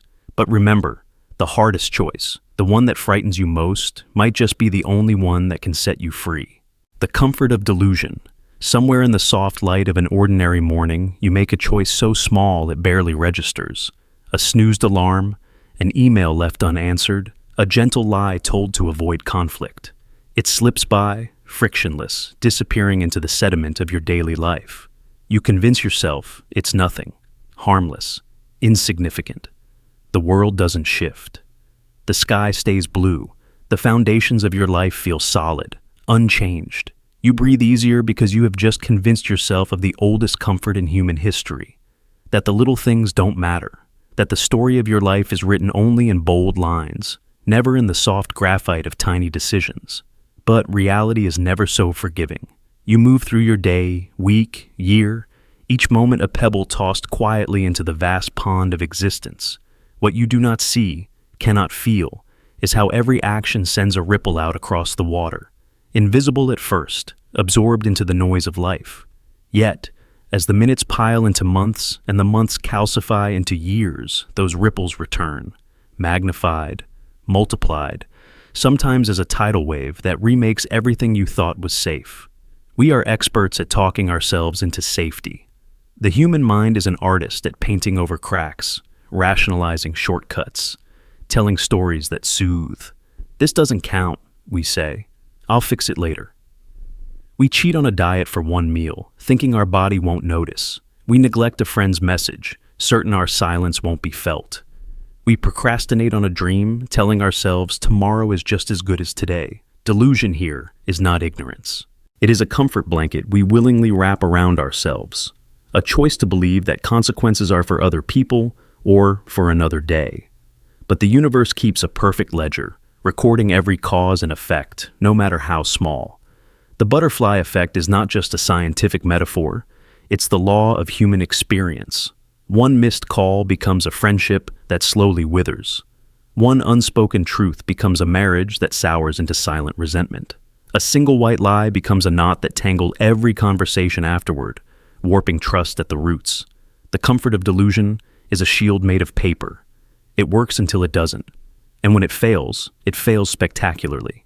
Think of the worker who fudges a number, just once, on a quarterly report. It's late, no one's watching. What harm could it do? But the precedent is set, the door cracked open. The next time, the lie comes easier. Months later, the numbers don't add up. The audit is called, and the tidal wave hits. Jobs lost, reputations ruined, all from a single forgettable moment of comfort. Or the spouse who withholds a worry, fearing conflict. It feels merciful, even loving, to say nothing. But the unspoken grows in the dark, mutates into suspicion. Months later, trust collapses under the weight of all that was left unsaid. The destruction is sudden, but the cause was gentle, an act of comfort, a delusion that silence would keep things safe. History is littered with the ruins of grand disasters that began as small, comfortable decisions. Chernobyl, one safety protocol skipped, just this once. The Challenger disaster, a tiny warning, dismissed for convenience. Each time, the belief was the same. This doesn't matter. This will pass. But the universe is deaf to comfort and blind to intention. It remembers only action, only the ripples. Even at the smallest scale, our minds edit reality to keep us sane. We look away from the mirror a bit sooner, refuse to weigh ourselves after a week of indulgence, avoid the bank statement, pretend the pain in our chest is nothing. We let the delusion in, and it holds us for a while, keeping the wolves at bay. But beneath that comfort, the danger grows, gathering force. The doctor's visit is postponed until the diagnosis is inescapable. The debt is ignored until the collection call comes. The health is neglected until a single breath feels like drowning. By the time we recognize the wave, it is already overhead. And yet, the comfort of delusion is not always malicious. Sometimes, it is the only way we survive the overwhelming weight of possibility. If we saw every consequence in real time, we might freeze, paralyzed by the terror of infinite ripple effects. Sometimes, delusion is the mind's way of letting us move forward at all, by blurring the edges, muffling the echoes, making the future feel less fragile than it truly is. But the danger lies in believing our own stories for too long. What keeps us safe for a day can destroy us for a lifetime. There is a story of a man who passes a beggar every morning on his way to work. The first time, he thinks, I should help. But he does nothing. The next day, the thought is weaker. Soon he no longer sees the beggar at all. His mind has edited the world to make the discomfort go away. Years later, the city changes, the man's fortunes collapse, and he finds himself needing the kindness he once withheld. The world, it seems, is circular. The ripples always return. Look at your own life. The friendships faded, not in anger, but in the slow erosion of skipped birthdays and missed calls. The dreams that died, not from sabotage, but from the 1,000 quiet nights when you chose comfort over effort. The health lost, not from a single disaster, but from small, repeated choices. Another cigarette, another skipped walk, another denial of pain. The comfort of delusion is the most dangerous comfort of all, because it always feels gentle, reasonable, and kind, until it doesn't. And so, the only antidote is awareness. Not the kind that paralyzes, but the kind that humbly accepts. Every decision matters. Every word, every gesture, every silence is a stone thrown into the future. You cannot control every wave, but you can stop pretending the pebbles don't matter. You can face the tiny truths and feel the small discomforts now, so you aren't swallowed by the greater pain later. You can trade the comfort of delusion for the courage of honesty. The honesty to admit when something matters, when someone needs you, when you are at a crossroads, no matter how ordinary it seems. The safety you crave isn't found in closing your eyes to consequences, but in daring to see them. accepting that you are always shaping the world, even in the smallest moments. In the end, the tidal wave that remakes your life is built from your own hands, one pebble at a time, and the greatest comfort is knowing you can choose now to cast a better stone. The coldness of logic. You have always been told that reason is your highest gift, that logic will cut through the confusion of life like a blade through mist. The world, they say, is full of chaos and noise, but the mind can be a sanctuary of clarity, a place where the messy, trembling pulse of the heart cannot interfere. You are taught to calculate, to weigh, to measure every option by the light of reason.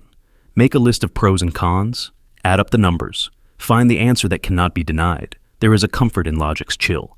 It asks nothing of your feelings, nothing of your memories or your trembling hopes. It speaks in numbers and rules, in formulas and crisp, sharp lines. It tells you, if you do this, you will win. If you do that, you will lose.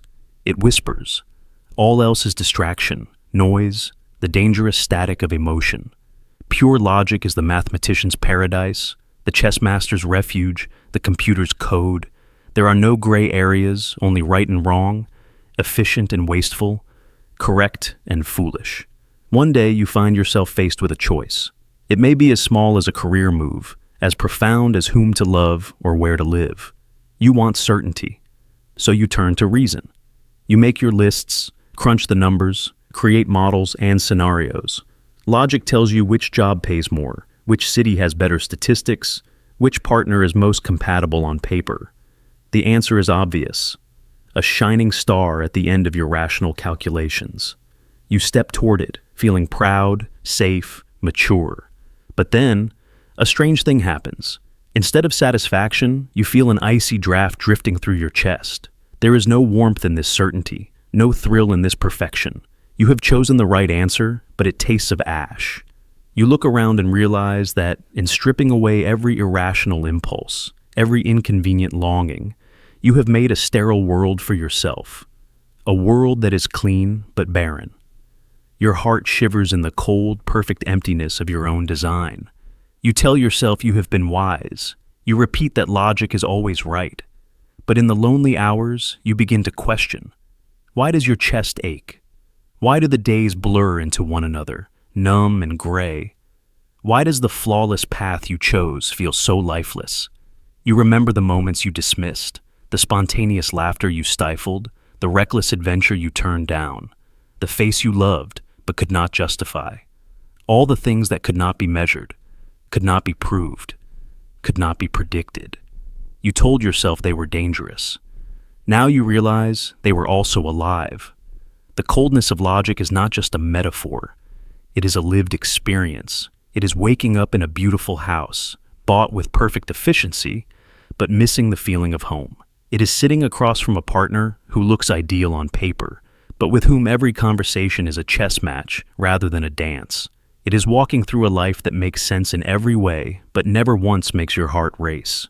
You are the architect of your own emptiness, and you do not know how to fill it. Look back, and you will see the traces of logic's chill in every corner of the world. Empires built on calculation, falling apart because no one loved them enough to save them. Relationships planned like mergers, collapsing under the weight of unspoken longing. The perfect resume, the flawless plan, the optimized schedule, all of them glittering, and all of them cold. The human soul cannot thrive on efficiency alone. We need friction, we need color, we need the wild, unprovable joys that logic cannot touch. Consider the story of the scientist who devoted his life to research, calculating every risk, avoiding every entanglement. He achieves everything he set out to do, and yet, in his old age, he finds his trophies gathering dust, his accolades ringing hollow in the silence of his empty house. He realizes too late that in optimizing his existence, he left no room for wonder, for chance, for the awkward beauty of connection. His life is a solved equation, precise, unassailable, and utterly alone. Or the young woman who chose the right partner, the one who checked every box, stable, kind, rational. She ignored the flutter in her chest for someone else, someone less predictable, less safe. Years pass, and the partnership endures, but the house is cold, the laughter forced, the passion a memory. Logic has given her a foundation, but no fire. She dreams of wild, irrational choices, the kind that could never be explained, and wonders what kind of warmth she sacrificed for the illusion of certainty. We are taught to mistrust our feelings, to fear the messiness of the heart, the wildness of longing, the chaos of desire. We are told that love is foolish, that dreams are dangerous, that passion is a distraction from the true business of living. But reason left alone is not enough. It can tell you how to build a life, but not how to feel alive within it. It can show you the safest course, but never the richest one. This is not a call to abandon reason. Without logic, we drift, lost in the tides of impulse and fantasy. But pure reason, untempered by the fire of the heart, leads us to a sterile perfection, a choice that looks good from a distance but shivers in the night. The challenge of life is to find balance, to listen to the quiet voice of reason, but also to honor the wild drumbeat of the heart, to allow yourself mistakes, risks, mysteries, to let beauty and surprise enter your life, even when they cannot be justified. There will always be those who say that emotion is the enemy, that only logic can save us. But the deepest happiness is found not in the cold clarity of reason, but in the place where mind and heart meet. In the messy, dazzling chaos of a life lived not just with intelligence, but with courage, with curiosity, with love. So the next time you stand before a choice, do not fear the irrational. Do not silence the part of you that longs for something more than correctness. Ask not only, is this wise, but also, does this warm me? Step forward with both eyes open, knowing that logic is a tool, not a home, a map, not the landscape itself. Allow yourself to want what you want, even if you cannot prove it. Let your life be a mixture of order and miracle. And when you feel the coldness of logic creeping in, when your perfect answers leave you lonely, remember, a life that makes sense is not always a life that is lived. Sometimes, the heart must risk being foolish so that the soul does not freeze in the endless winter of its own perfection. The fog of too much thought. You sit staring at the ceiling or at the glow of your phone, the world beyond your mind receding while your thoughts spiral, coil, and split like endless fractals. Each idea splits into 2, then 4, then 8. An unbroken sequence of what-ifs and maybes, until even the simplest decision feels like a riddle wrapped in 1,000 layers of uncertainty. The more you think, the heavier your thoughts become, a fog rolling in so quietly you don't even notice when it covers everything. You meant to understand, to be wise, to see clearly, but now all you see is the swirling mist of doubt, every path hidden, every answer fading just out of reach. Overthinking is like standing in front of 100 doors, convinced you must find the perfect one or suffer for eternity. You replay old conversations, examine every word for hidden meanings, obsess over possibilities that may never exist. The line between prudence and paralysis blurs until every step feels dangerous. Like moving through a dream where gravity has turned sideways. You begin to fear the act of choosing it all, certain that a single misstep will shatter everything. So you pause, and as you pause, the fog thickens. What once was clear is now a landscape of shifting shadows, where every choice has become a risk, and every risk a threat. It starts small. Maybe you're just trying to send a text, wondering if your words sound needy, or cold, or just right. So you rewrite it, once, twice, 10 times, until the message is polished but dead, stripped of whatever warmth you meant to send. Or you stand at a crossroads in your life, job offer in one hand, the comfort of the familiar in the other. You make lists, gather advice, imagine every scenario, replay each possible future like a movie marathon that never ends. By the time you're done, you're further from clarity than when you began, lost in a fog of options, each one as indistinct as the last. This fog doesn't just cloud your vision, it numbs your sense of reality. The more you analyze, the less you trust your instincts. You begin to believe that certainty is just around the corner, that with enough thought, you can finally see the whole path ahead. But the truth is, certainty retreats with every step forward. Each answer breeds more questions, and soon you're no longer living, but spectating, watching your life play out in your head, while the real world passes by unseen. It's a common trap for anyone who cares deeply, who wants to make the right choice, avoid regret, or simply get things right. Overthinking is, in its own twisted way, an act of hope. The hope that if you just try hard enough, you can control the uncontrollable. But life is rarely so accommodating. Time doesn't wait for you to finish your calculations. People move on, opportunities fade, and sometimes the very thing you were trying to protect dissolves while you deliberate. Picture someone lying awake at night, unable to sleep because their mind replays every mistake, every embarrassment, every possible future disaster. Their body is safe in bed, but their mind is marching through battlefields of imagined failure. They try to solve the future in advance, to think their way out of pain, but end up feeling exhausted, defeated, and further away from peace than ever. The fog of too much thought is not gentle. It is suffocating. Think of the athlete who hesitates just before a crucial move, doubting their own body, trying to micromanage every muscle. Their skill, honed by years of practice, deserts them in the face of self-consciousness. Or the speaker who over-rehearses every sentence, only to stumble when the time comes to speak. Analysis, when taken too far, becomes the very thing that blocks action. In relationships, the fog is even more treacherous. You question motives, overread every pause or inflection, suspect slights where there are none. Conversations become chess matches, not connections. The heart grows wary, the trust brittle. Overthinking turns love into a puzzle to be solved, rather than an experience to be lived. Soon, the warmth fades, replaced by a cold war of unspoken doubts. You might think that more information will clear the fog, but it only makes it denser. The world is too complex to be solved like a math problem. Each new fact adds another layer to the mist. Certainty becomes a ghost, always ahead, always just out of reach. To move forward, sometimes you must accept not knowing. You must step through the fog, blind but trusting that you'll find your way. The most vital decisions in life, who to love, when to leap, what to fight for, are rarely made with perfect clarity. They are made in spite of the fog, not after it lifts. Action cuts through paralysis. It is the only way to find solid ground beneath your feet. You may never fully banish the fog of too much thought. It is part of being human to worry, to analyze, to dream. But you can learn to live with it, to move through it, to stop waiting for it to clear before you act. Sometimes the only way to find out what will happen is to risk finding out. Trust your preparation. Trust your heart. And above all, trust the world enough to let it surprise you. Every moment you spend lost in thought is a moment not lived, a memory that never forms, a story that never happens. You cannot outthink uncertainty, but you can outlive it. By daring to move forward, one step at a time, even when the path is lost in mist. The dream breaks, the fog thins, only when you finally choose to walk forward. And then, for just a moment, you glimpse reality again.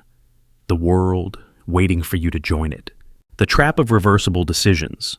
You stand on the edge of a decision, feeling no wind, no pressure, just a strange looseness beneath your feet, a safety net, woven tight and shimmering below you, whispering, "Don't worry, you can always climb back." It should make you braver, knowing you won't fall far. But instead, you linger, stare, drift. The knowledge that you can always turn back seems to sap the urgency from your veins. You waver, rehearse 1,000 scenarios, convinced that because nothing is truly final, nothing must truly be risked.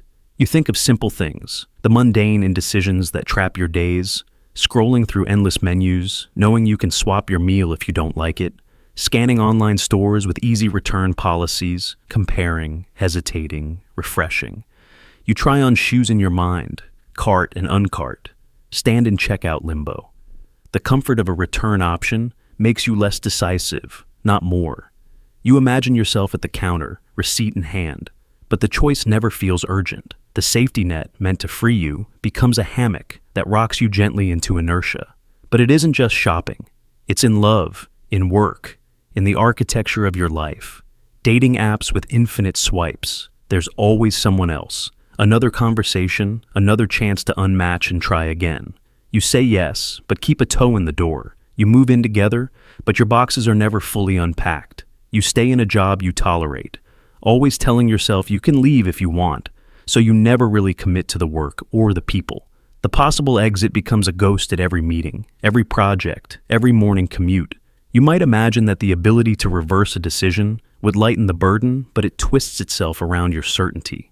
Each time you remember that it's not forever, you grow less present. You say, "I'll try it for a month and see." The voice in your head grows louder. "I can always quit. I can always delete the message. I can always take it back." And so, you never throw yourself fully into anything.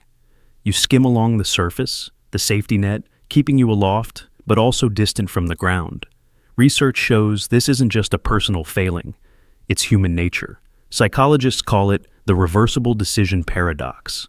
When people know a decision is final, they may stress more in the short term, but once the choice is made, satisfaction grows. The mind settles, adapts, invests itself. But when the door is left cracked open, you hover, eyes darting between the path ahead and the one behind. Instead of leaping, you linger. Instead of building, you keep rearranging the blocks, never letting anything become permanent enough to belong to you. It's like a painter who never finishes a canvas, always scraping off, repainting, never letting a single image become real. Or an author who edits and edits, deleting chapters, moving scenes, convinced the story could always be better, if only they didn't have to choose an ending. The work becomes a purgatory of half-formed ideas, nothing ever quite alive. This trap infects even the grand decisions. How many people live for years in a city just for now? How many couples stay together, comforted by the knowledge they could always break up, so they never really try to mend what's broken? How many never grow roots because roots, once pulled, tear the soil? The paradox is cruel. The safety net of reversibility makes you less likely to risk everything, but also less likely to gain anything. The best parts of life, love, mastery, creation, require a kind of burning of bridges, a surrender, a leap where you cannot look back. To become anything, you must first lose the option to be everything. But reversibility seduces you, whispers that you don't have to lose anything at all. You remember moments when you did make a final choice, when you cut ties, burned ships, said, "I am all in." The terror was real, but so was the relief. Something in you sharpened, a new version of yourself emerged, committed, fully present. The world felt clearer, more solid beneath your feet. That is the gift that irreversible choices offer, the chance to stop rehearsing life and start living it. And yet, in a world engineered for convenience, reversibility is everywhere. Software updates you can undo, texts you can unsend, jobs you can quit without warning. We are sold the promise of endless freedom, but the price is a constant low-grade anxiety, an inability to inhabit the lives we've chosen. It's as if the net beneath us is woven from indecision itself. You see it in art, in history, in the choices that define civilizations. Societies that let their past go, sometimes violently, sometimes with ceremony, make way for something new. But those who cling, afraid to let go of old ways, become trapped in a cycle of unending revision. Nothing dies, so nothing is born. The trap of reversible decisions is not that you might go back, but that you never really arrive anywhere. You drift between maybes and almosts, never touching the ground, never knowing the gravity of commitment. Your life becomes a sketchbook of beginnings, the safety net always in sight, but the thrill of flying forever just out of reach. So, the next time you feel the net beneath you, ask yourself if it's holding you up or holding you back. Sometimes, to truly leap, you have to cut the cords, to say yes so completely that the world remakes itself around your choice. Only then will you know what it means to land. The siren song of consensus. There is a sweetness to agreement that is hard to resist, a warmth that floods through you when others nod along, when your words are echoed back to you, softened and harmonized by the chorus. Consensus feels like belonging. It promises safety. The soothing sense that you are not alone, not exposed, not set apart. You want to believe that if everyone agrees, then it must be right. That the group's approval is proof of wisdom, of good judgment, of being part of something bigger than yourself. You trade the awkward tension of disagreement for the easy comfort of unity, and it feels, for a moment, like peace. But beneath this calm, something quieter, darker stirs. The more you seek consensus, the fainter your own voice becomes. Every time you bite your tongue, every time you let a bolder thought go unspoken, your conviction dissolves a little more into the group's melting pot. You tell yourself it doesn't matter, that it's better to get along, to avoid conflict, to keep the waters still. But agreement is a current, and if you let it, it will pull you far from the shores of your own mind. This is the siren song of consensus, the call that promises harmony but demands your surrender.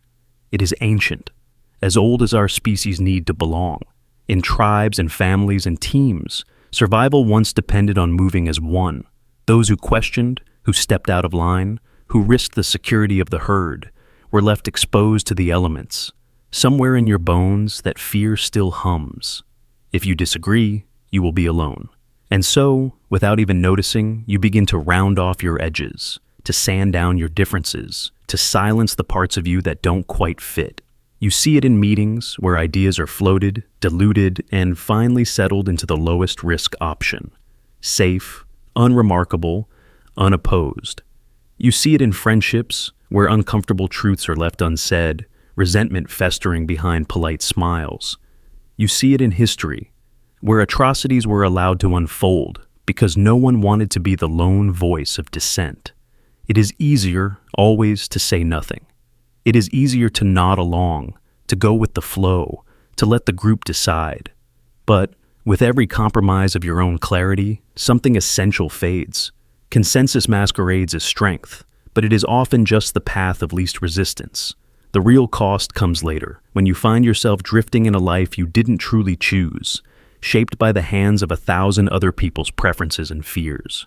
You begin to wonder whose dreams you are living, whose values you defend, whose voice is speaking through your mouth. The more you surrender to the chorus, the less you remember the sound of your own. And yet, standing alone is terrifying. The moment you step away from the group's song, the silence is deafening. You feel the weight of every eye, the chill of judgment, the panic that maybe you are wrong, deluded, foolish. The urge to retreat, to fold yourself back into the crowd, is nearly unbearable. That is the siren's trick, not just to call you, but to convince you that your own voice is unworthy, untested, unsafe. But the truth is, every great change began as a single discordant note. Every revolution, every breakthrough, every act of true courage started with someone daring to stand apart, to risk the loneliness of conviction. The world does not move forward on the wheels of consensus. It is pushed by the stubborn, the uncomfortable, the ones willing to hold a different view. And yet, even they are haunted by doubt, by the ache to belong, by the quiet hope that one day their difference will be celebrated instead of silenced.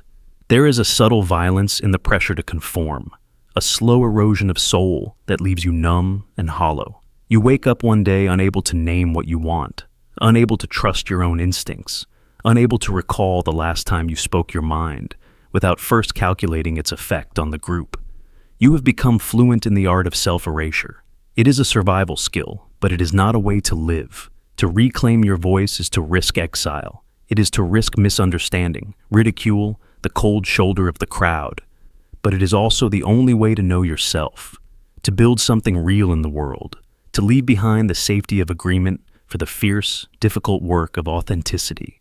It is to stand in the storm of your own truth, shaking but unbroken, and refuse the sweet seduction of consensus when it asks for your silence in return. So the next time you are tempted to mute your convictions for the comfort of belonging, listen carefully. Hear the distant song promising ease, promising harmony, promising love without conflict.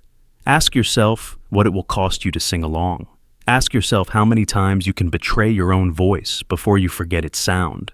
And remember, the chorus will always be louder, but it is your voice, unaccompanied, trembling, defiant, that will echo in the places where real change is born.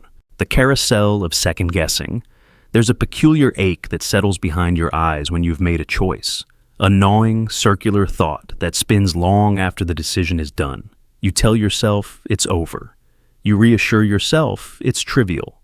But as the hours slip into days, you feel it return. The carousel of second-guessing, the endless dizzying ride where every choice, no matter how small, loops back through your mind until you can barely distinguish the beginning from the end. You thought the real torment of life would be making big, life-changing decisions. You thought the agony was in standing at the fork in the road. But what nobody tells you is that even after you've chosen, the real struggle begins. not in the world outside, but in the silent, circling theater of your own mind. Here, the smallest act, a message sent, a meal ordered, a word spoken, becomes a portal to doubt. You replay it, reframe it, twist it into shapes that sting and bruise. It isn't the gravity of the decision, but the gravitational pull of your own thoughts that spins you. Picture yourself at a cafe, glancing at the menu. You choose coffee over tea, a trivial moment, meaningless in the scheme of things. But later, you wonder if the caffeine made you anxious, if the tea would have soothed your nerves, if the entire trajectory of your day has subtly shifted because of a choice you barely remember making. The mind finds purchase in the smallest cracks, and soon you're spiraling, chasing the logic of a different morning. Or think of the message you sent last night, just a simple good night, or a flurry of late-night thoughts to someone you care about. After you press send, you stare at the screen, dissecting every word, every emoji, every pause. Did you sound too eager? Too cold? Did you reveal too much or not enough? You replay the scene until you're sick of your own voice in your head, certain you've ruined something precious by pressing a single button at the wrong time. It grows from there. You revisit decisions you made years ago, turning down a job, saying yes to a relationship, moving to a new city. Each choice opens a corridor of what-ifs. Did you choose the right path? Was there even such a thing as a right path? Your memory twists the facts, edits the dialogue, invents whole futures that might have been. The carousel never stops, and every revolution brings new colors, new regrets, new angles of self-recrimination. Psychologists call this rumination, but that word feels clinical, cold. The lived experience is more like being trapped on a spinning ride you can't exit, a haunted carnival with mirrors everywhere, reflecting not just your past, but every imagined mistake you could make tomorrow. The more you try to reason with yourself, the faster the carousel turns. You bargain, you analyze, you promise yourself you'll just let it go. But the more you struggle, the deeper the tracks grow. For some, the carousel is a minor nuisance. For others, it becomes a way of life. It can infect your relationships. Did I say the wrong thing? Did I come across as needy or indifferent? You comb through texts, analyze glances, replay conversations until they dissolve into noise. It can sabotage your confidence. Should I have taken that opportunity? Should I have spoken up or kept quiet? Every decision is a test you're doomed to fail because the grading never ends. Second guessing, at its core, is not about the decisions themselves, but about a desperate need for certainty in a world that offers none. We are haunted by the illusion that somewhere, just beyond our reach, was a perfect choice, a reality where we are happier, loved, successful, at peace. The carousel spins because we can't accept that every path has shadows, that every future is imperfect, that sometimes the only way out is through. Yet this constant spinning does something quieter, more corrosive. It steals the joy from the present. It makes it impossible to rest in the now, to savor the taste of a meal, the laughter of a friend, the softness of a quiet evening. Every experience is shadowed by the question, did I do it right? Even happiness is suspect, fragile, ready to be snatched away by the next loop of self-doubt. The culture we live in doesn't help. Social media turns every choice into a referendum. Did you order the right dish, visit the best place, make the optimal decision? Every post is a highlight reel of other people's perfect moments, a reminder that your carousel is spinning in isolation. You compare, you contrast, you second-guess not just your decisions, but your very instincts. And the paradox is, the more options we have, the faster the carousel turns. Choice, once the great promise of freedom, has become a machine for regret. The world offers infinite flavors, infinite careers, infinite ways to love, to work, to live. But the more paths you see, the more haunted you are by those you didn't take. Every decision is loaded with the ghosts of 1,000 unlived lives, and your mind invites them onto the carousel, spinning alongside you. Is there a way off? Sometimes the only answer is acceptance, to realize that no decision, no matter how scrutinized, can guarantee peace. That certainty is an illusion, and perfection a myth, that you are not defined by a single choice, but by the courage to keep choosing, to live with the unknown, to accept the mess and beauty of a life you can never fully control. You can try to slow the carousel by practicing compassion, for yourself, for your uncertainty, for the parts of you that ache for certainty but find only noise. You can learn to recognize the spinning for what it is, a sign of your sensitivity, your care, your desire to live well. You can look back and say, I made the best choice I could with what I knew. And even if I didn't, I am still here, still worthy, still able to choose again. The carousel of second-guessing is not a punishment, but a part of being conscious, a mind capable of imagining different worlds, of yearning for the best, of loving enough to worry. But you do not have to ride forever. When the spinning becomes too much, let yourself step off, even for a moment. Breathe. Forgive yourself. Trust that even a dizzy heart is still beating forward, that the only life you need to live is the one you are in, right now, imperfect and unspun. The terror of missing out. You spend your life saying yes and no. You draw lines through days and futures with every answer you give, every invitation you accept, every call you ignore. You tell yourself you are making progress, that this is what it means to grow up, to be decisive, to have a direction. But in the silence after the choice, a new shadow forms, a quiet, gnawing ache that will not let you rest. This is the terror of missing out, and it is not the fear of missing a party or a headline or a fleeting trend. It is deeper. It is the agony of imagining a version of yourself who said yes to the other path, a version who may have found the joy, the love, the meaning that you keep chasing, just out of reach. You do not notice it at first. The world celebrates the ones who choose. You are applauded for decisiveness, for moving forward, for not lingering in the doorways of doubt. But even as you smile and nod, something twists beneath your ribs, a small grief for the 1,000 lives you abandon with every yes. You chose a career and closed the door on a dozen other callings. You chose a city and left behind the ghostly promise of all the places you will never know. You chose a person, and in doing so, became a stranger to the infinite other hearts you might have touched. Every yes is 1,000 no's, and every no is a universe collapsing in silence. You look at your friends, at strangers, at the curated windows into the lives of others, and the ache grows sharper. Their choices shimmer with possibility. You wonder what it would feel like to have their confidence, their joy, their sense of belonging. You scroll through images of people laughing in places you have never been, loving people you will never meet, and you feel yourself dividing, part of you rooted in the present, and part of you forever wandering the lost halls of lives unlived. This is not envy, though it can feel that way. It is not simply wishing for what others have. It is the deep existential terror that you have made the wrong choices, that the life you are living is only a shadow of what could have been. You begin to see every decision as a trap, every invitation, every opportunity, every fleeting moment, a possible door to the self you were meant to become. The more choices you are given, the heavier the burden becomes. The field of freedom that once seemed boundless now feels like a labyrinth, every turn echoing with the footsteps of the person you might have been. Sometimes, you try to silence the ache by saying yes to everything. You accept every offer, fill every moment, keep every window open. You become frantic, exhausted, desperate to catch every chance before it slips away. But instead of satisfaction, you find only emptiness, a hollow exhaustion, a sense that you are always missing something, no matter how much you consume. The terror does not fade. It multiplies, fed by the illusion that somewhere, just out of sight, is the one door you should have opened, the one choice that would have made you whole. Other times, you retreat into safety. You close yourself off, refuse to choose, paralyzed by the fear of missing out on the perfect life.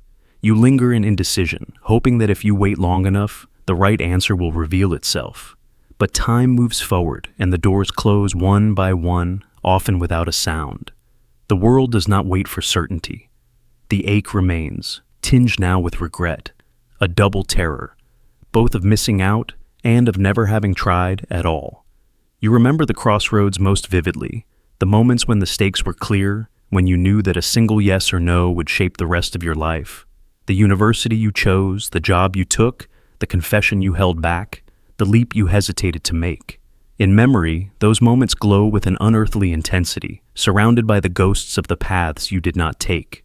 You visit them at night, in dreams and in quiet moments, haunted by the suspicion that happiness lives behind one of those locked doors. If only you had known which to choose. The terror of missing out is not just personal. It is a disease of the age. We are bombarded with possibility. Every day 1,000 new options. Every screen a portal into lives we are not living. The modern mind is taught to crave, to compare, to measure every experience against the impossible standard of the life that might have been. You are always aware of what you are not doing, where you are not, who you are not with. The ache is constant, a low hum beneath every moment of joy, every success, every ordinary day. Yet, for all its pain, this terror points to something true. It reveals how deeply you care. You ache for a life that feels complete, for a sense of wholeness that no single path can provide. You long for meaning, for connection, for the feeling that you have not wasted your one and only chance at being alive. This longing is not weakness. The unlived days, somewhere just out of reach, your unlived days gather like a silent crowd. Each time you choose, each time you say yes to a person, a job, a city, a single direction, you quietly extinguish 1,000 other possibilities. The life you have grows more vivid, but behind it trails a shadow, made of birthdays never celebrated, friendships never sparked, loves never met, entire winters and summers that belong to another version of you. You don't see their faces, you don't know their names, but you can feel them sometimes, in the hush before sleep, in the hollow ache of nostalgia for moments that never actually happened. It's the paradox of living. To create a single story, you must abandon countless others. Every decision, big or small, draws a line between the world you inhabit and all the parallel worlds you will never know. The act of living fully demands that you betray the ghosts of every other life you could have lived. For every embrace you choose, 1,000 arms fall away. For every city you make your own, 1,000 streets go forever unexplored. It starts innocently. You say yes to one university, one course, and 1,000,000 different classrooms close their doors. You pick a single friend group and, without even realizing it, you erase the faces of hundreds of strangers who might have changed your heart. You follow a calling, a passion, a career, and behind every step is the echo of all the callings you never answered. Whole selves, brilliant, flawed, impossible, fade quietly into the margins, erased by the simple act of moving forward. You can sense it in the moments of hesitation. Before every yes, there is a brief golden pause where every possibility is still alive. The air feels electric with potential. But as soon as you speak, the universe narrows, the door clicks shut, and you step across a threshold that can never truly be recrossed. Life becomes the sum of all your irreversible decisions. The older you get, the heavier that sum becomes.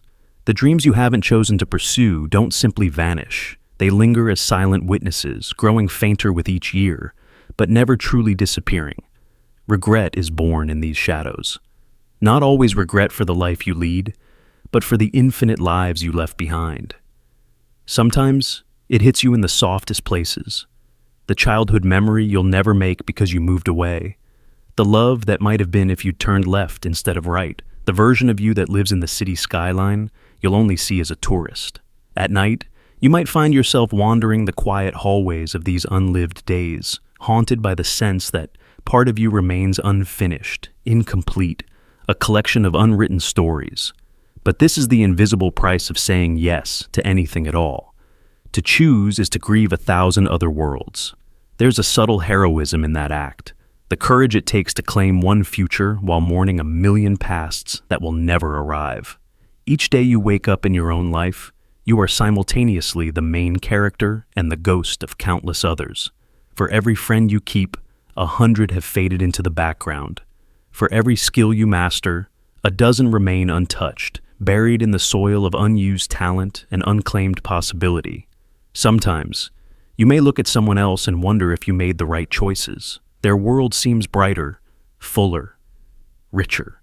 You imagine the days you could have lived, the places you could have seen, the joys and sorrows you never tasted. But even they are followed by their own legion of unlived days. No one escapes the price, not the boldest, not the wisest, not the luckiest among us. We all pay silently, each time we commit to a path.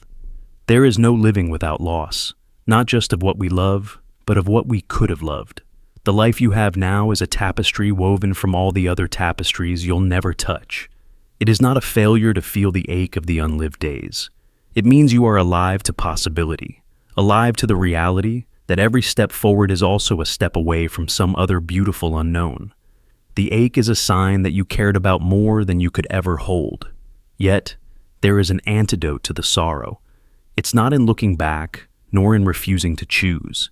It's in pouring yourself into the life you have, loving it fiercely, burning with such intensity that the shadows of what could have been are illuminated, not with regret, but with gratitude. The fact that your life is finite, that each yes costs so much, is what makes every moment so precious.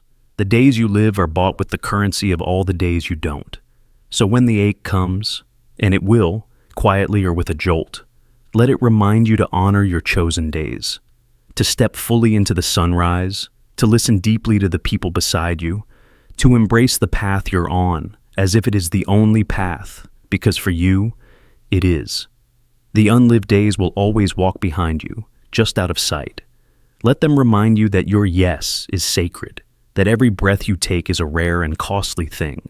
And let the knowledge of all that you'll never know make you love what you do know with a depth that leaves no room for regret. Only a gentle mourning for the beauty you carried with you, even as you stepped bravely forward into your chosen life. The certainty mirage. You search for certainty the way a wanderer searches for water in the desert, desperate, aching, and convinced that somewhere, just over the next dune, you'll find it. It's an old hunger, the need to know for sure, to plant your flag in the shifting sands of doubt, and declare, finally, that you have arrived. But the closer you get, the more it slips away. Certainty is the great mirage, the shimmering promise on the horizon that dissolves in your hands the moment you reach out to grasp it. It starts small, almost innocent. You want to be sure before you speak, before you act, before you love. You tell yourself it's wisdom, caution, maturity.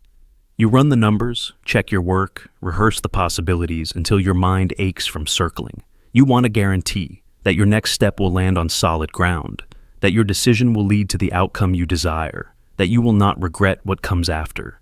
You wait for the moment when all the questions are answered, when the map is complete and the weather is clear. But the map is always outdated. The weather, always unpredictable.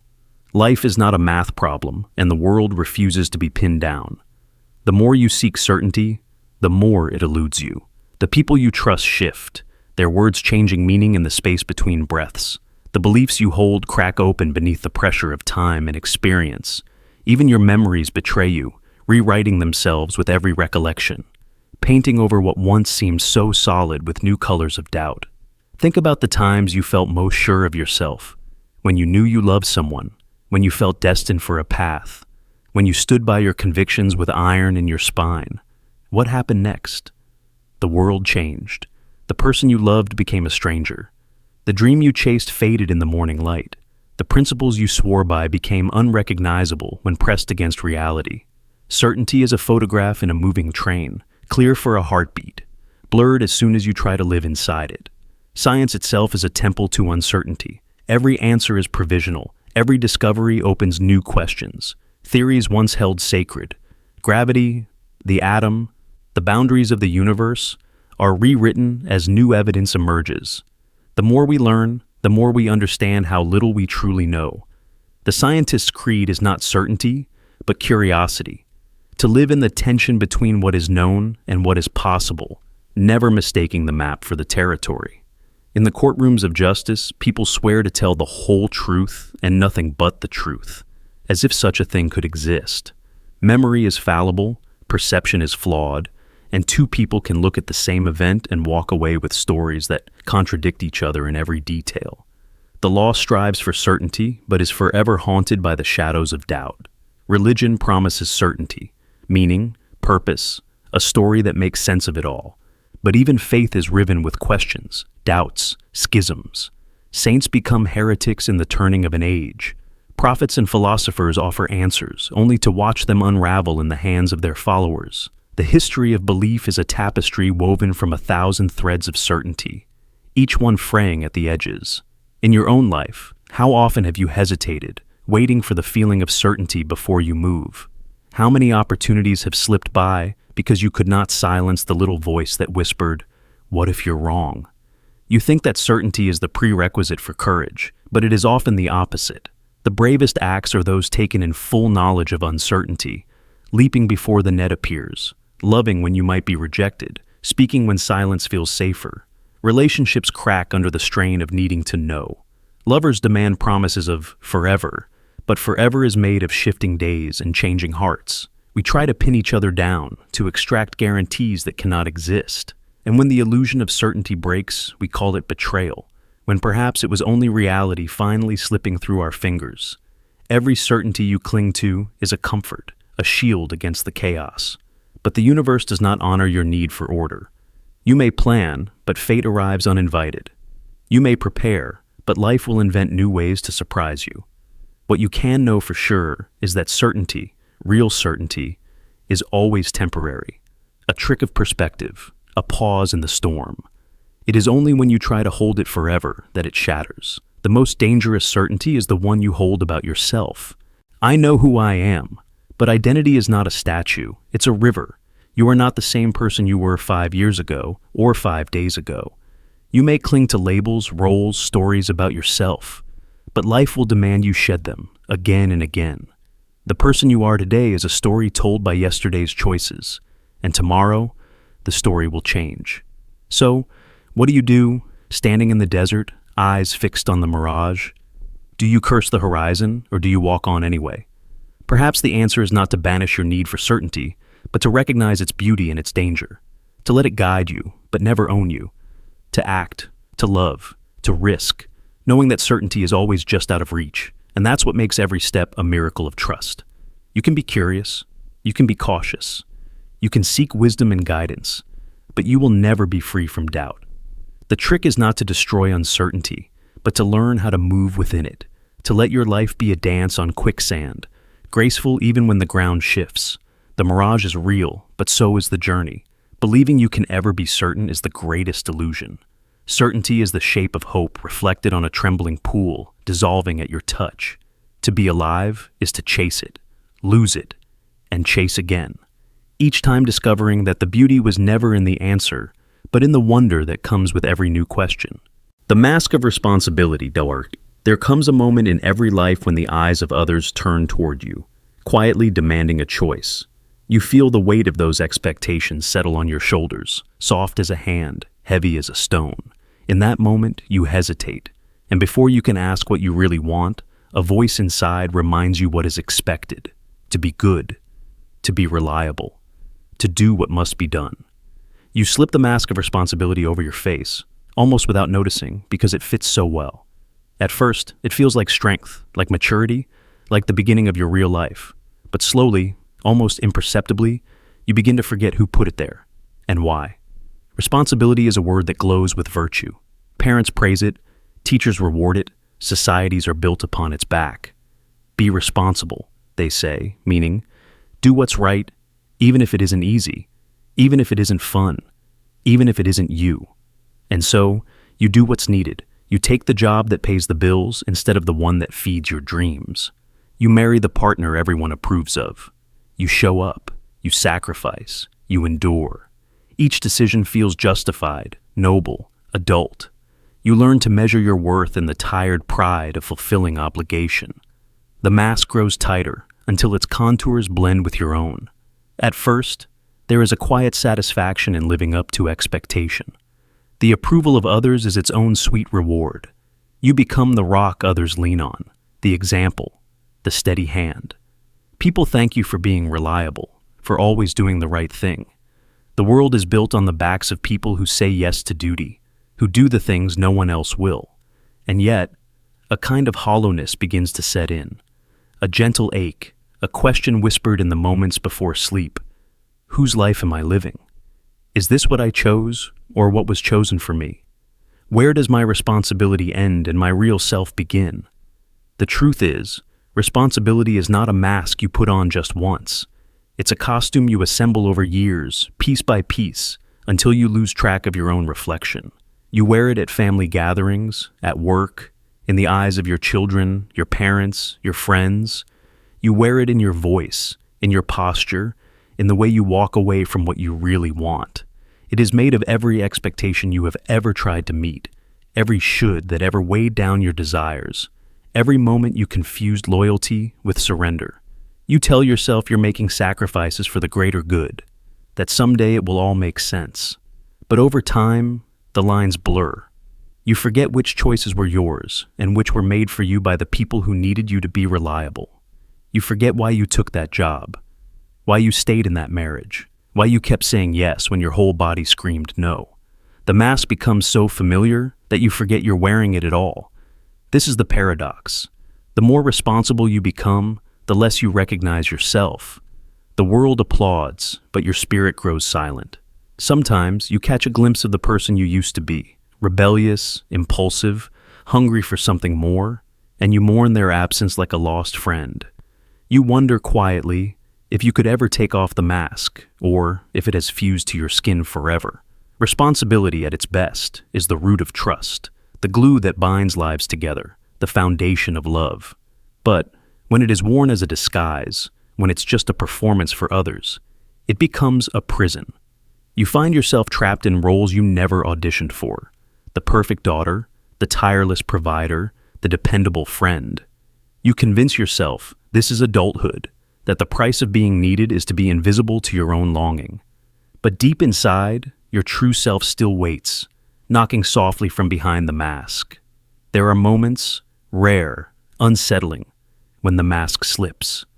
A sudden rage, an unplanned confession, a night spent dreaming of roads not taken.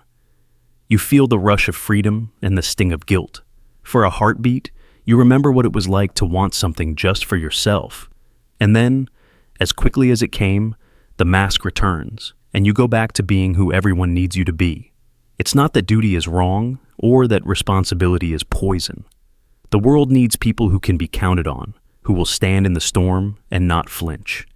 But when you live only for the approval of others, when you confuse obligation with identity, you risk losing the spark that made you unique. You risk waking up one day in a life that feels borrowed, a narrative you're reciting from memory rather than living. The hardest task is not to be responsible, but to remember where your responsibility ends and your own desires begin. To ask, in the quiet moments, what you truly want, not what is expected, not what is safe, not what will please the crowd. The mask of responsibility is heavy, but it is not unbreakable. Sometimes all it takes is a single act of honesty, a single refusal to play the role, to begin to remember who you are beneath it all. So when the world turns to you with its endless list of demands, when you feel the old mask tightening across your face, pause. Ask yourself, who is making this choice? Whose life am I building? Are you living for duty, or for the person you were meant to become? It is not selfish to want more. It is not betrayal to choose your own path, even if it means disappointing those who expect you to stay the same. The mask can only define you if you never dare to take it off. You owe yourself the truth of your own desires, the courage to step forward, unmasked, into the wild possibility of your own becoming. The fear of being wrong. There's a cold place inside the mind, a waiting room with no clocks, no windows, no doors. You stand in it for hours, days, sometimes years, shivering in the shadow of a single question. What if I'm wrong? The world outside buzzes with movement, but you remain still, watching life pass by through frosted glass, haunted by the shape of mistakes you haven't even made yet. It is the fear of error, not error itself, that freezes you. The belief that if you never choose, you'll never have to confront the humiliation, the loss, the heartbreak that come from choosing badly. So you wait, and wait, until waiting becomes your only decision. It starts with the little things, the email you hesitate to send, the invitation you don't accept, the idea you keep in your notebook, waiting for some proof that it won't explode in your face. You tell yourself it's wisdom, caution, a commitment to excellence, but really, it's a prayer to the gods of certainty. If I only think hard enough, research long enough, plan deep enough, maybe I'll find a path with no risk, no pain, no possibility of regret. But life refuses to bargain. It offers no guarantees, no immunity. You look for the perfect answer and find only a hall of mirrors, each reflecting a different fear, of embarrassment, of failure, of the shame of being exposed as ordinary, imperfect, wrong. The more you search for certainty, the more invisible the exit becomes. What you hope will be a moment of clarity becomes a lifelong pause. One day you realize you're not waiting for the best choice. You're waiting for the fear to go away. And it never does. Everywhere you look, the fear of being wrong has left its fingerprints. Students who never raise their hands, lovers who never confess, artists who never show their work, friends who never say, "I miss you," or "I'm sorry," leaders who never lead, trapped by the dread of the wrong call. It's the voice inside that whispers, "If you don't try, you can't fail. If you don't speak, you can't be judged. If you don't act, you can't regret." The safest way to avoid error, it says, is to disappear. But safety here is an illusion with teeth. The cost of inaction is invisible at first. A missed opportunity, a silent day, a dream that stays paper thin. But it accumulates. The regrets you tried to dodge assemble into something heavier, darker. You don't remember the things you did wrong as much as the things you never did at all. Regret is not just the echo of failure. It is the silence of a life unattempted. There's a scientist in a lab who has a theory that could change everything, but she hesitates. What if she's wrong? What if her reputation collapses, her funding disappears, her name becomes a cautionary tale? She polishes her notes, reruns her data, but never submits the paper. Years later, she sees her idea published by someone else, a faint echo of what might have been, and the regret bites deeper than any public mistake. There's a young man who loves someone in secret, his heart pounding every time he sees her. He writes messages he never sends, imagines conversations he'll never have. He tells himself he's waiting for the right moment, the perfect line, a guarantee that she'll say yes. The years stack up. She moves away, falls in love with someone else. He scrolls through her photos and wonders what life he might have lived, if only he'd risked being wrong. Or the person who sits with their parents in silence, never saying the things that matter. "I'm proud of you. I need your help. I forgive you." Because the words might come out wrong, might be misunderstood, might start a fight. They think there will always be more time, a safer day to try, until there isn't. The fear of being wrong is the invisible jailer of possibility. It builds the prison, locks the doors, hands you the key, and dares you to use it. It tells you there is always more time to choose, and then suddenly, there isn't. One day you look up and see that you've built your life around avoidance, not intention. The only thing growing is the ache of what never was. Regret, the fear's constant companion, is misunderstood. We believe it comes from bad choices, from leaping and falling. But real regret is born in stasis, in all the days you stood still because you could not face the unknown. No choice, after all, is immune to regret. Every path you take closes others forever. Every yes is 1,000 silent no's. But it is better to mourn a life you tried and failed to live than one you watched from the sidelines. Look at the world. Every story of greatness is also a story of risk, of mistakes, of visible, public, gut-wrenching error. The inventor whose ideas failed 100 times before one changed history. The writer whose novels were rejected until a single publisher took a chance. The parent who stumbled through love, apologizing, learning, trying again. Their legacy is not that they were always right, but that they dared to be wrong. Courage is not the absence of fear, but the refusal to be mastered by it. It's stepping into the uncertain with trembling hands and a pounding heart, knowing that pain and regret are prices that come with being alive. It's the understanding that you can never calculate the perfect move, never predict every consequence, never silence the inner critic for long. So you act anyway. You choose not because you know you'll be right, but because you refuse to let fear write your story.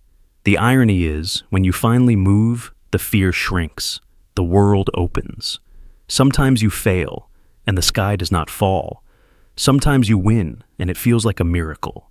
But always you grow, stronger, braver, more fully yourself. The fear of being wrong remains, but it loses its grip because you've learned the truth. The greatest risk is not in choosing badly, but in never choosing at all. So step out of the waiting room. Open the door, even if you can't see where it leads. Make mistakes, speak clumsily, try bravely. Regret will find you either way, but only action leaves you with a life you can call your own. Let the fear be your signal, not your sentence, because the world belongs to those who risk being wrong, and you are more than the sum of your safest days. The pull of familiar pain. You find yourself in the same story, again and again. The faces change, the rooms are different, the details rearranged, but beneath it all, a single thread runs through every chapter of your life, the ache you know so well. You wake up, heart pounding, mind heavy with memories you wish would fade, but there is a strange comfort in their weight.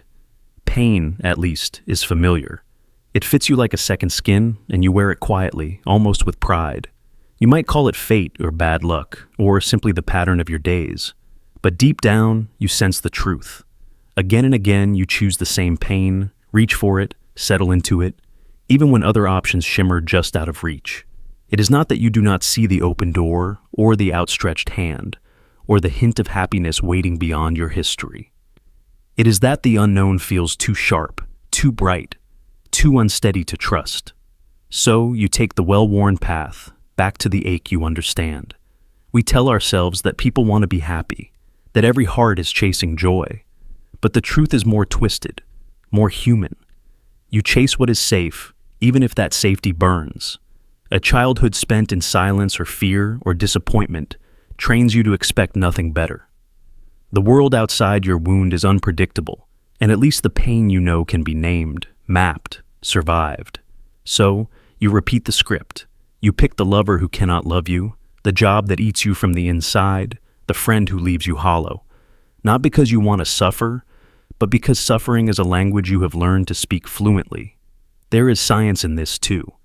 The brain, shaped by early hurt, grows attuned to pain like an old radio locked on a single frequency. Patterns that echo your earliest wounds become strangely magnetic. You are drawn to them without understanding why. Familiar pain is a kind of home, a place where you know all the exits, where the lights are always dim, but never so bright as to blind you with hope. Imagine standing at the edge of something better, a new love who sees you, a job that values you, a life unmarked by the old scars. Your heart flutters with anticipation, but almost immediately, a deeper fear rises. What if you are not worthy? What if this joy is a trick? A fleeting illusion that will vanish as soon as you begin to trust it. Unknown happiness feels so fragile, so conditional. If you let yourself want it, need it, you might lose everything. So you retreat quietly to what you know. Better the ache you understand than the ecstasy that could shatter you with disappointment. We all have our cycles. The friend who always chooses partners who wound her, saying, "I just have bad luck," as if luck is the architect of her longing. The man who sabotages every new job, telling himself he's not cut out for success, when in truth, he's afraid of what might happen if he actually lets himself believe in a future. The child who grows up in chaos and finds, in adulthood, that peace makes him uneasy. A room that is too quiet, too calm, becomes unbearable. He will kick at the walls, start a fight, break something, just to feel the storm he grew up inside. You may tell yourself stories to justify the repetition. I can fix them this time. It's not as bad as before. Maybe I deserve this. But these are not truths. They are shields, cobbled together from memory and fear, protecting you from the brittle hope of something new. The truth is, every time you choose the old pain, you are choosing control over possibility. You are saying, "I would rather hurt in ways I understand than risk the chaos of happiness." This is not weakness. It is a form of strength, twisted by history. To survive, you learned how to suffer efficiently, how to anticipate every blow, how to make a fortress out of old wounds. But now the war is over, and the walls you built to keep pain out have become the very things that keep joy from getting in. Freedom waits outside, but its voice is strange, its promise is too thin to trust.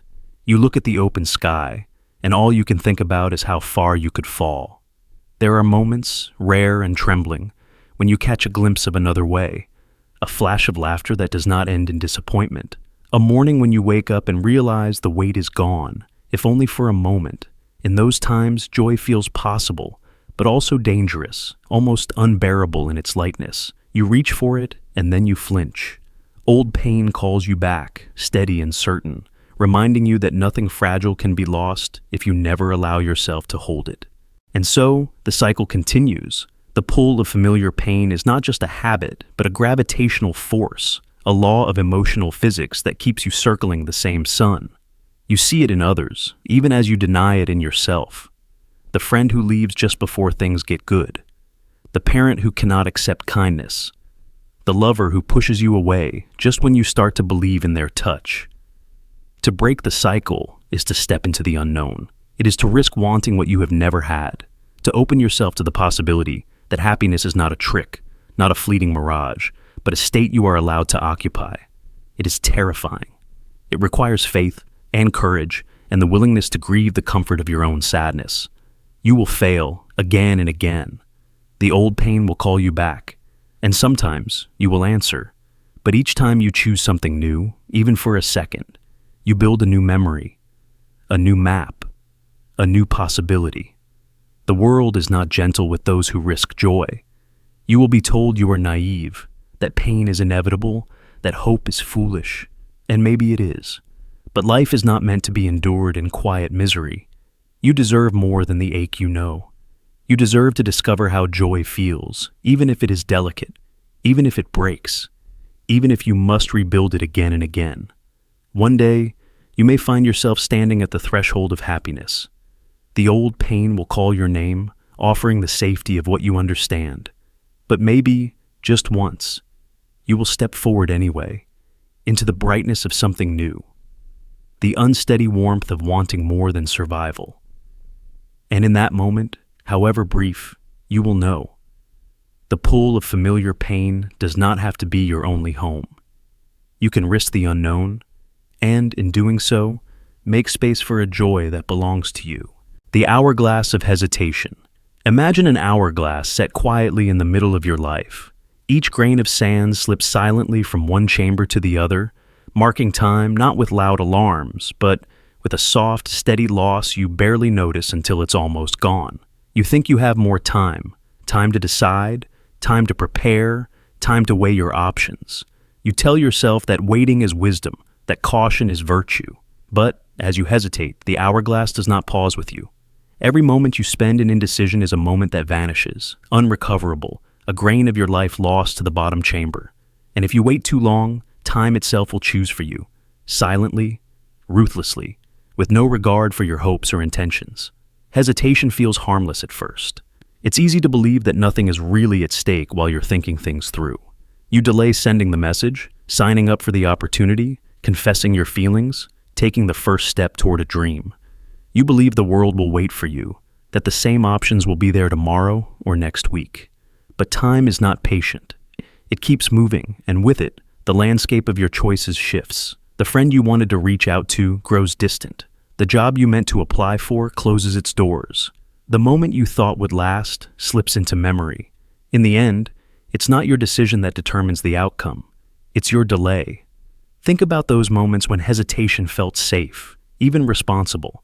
The times you paused before expressing your feelings, worrying you might say the wrong thing. The times you didn't apply for something you wanted because you weren't sure you were good enough yet.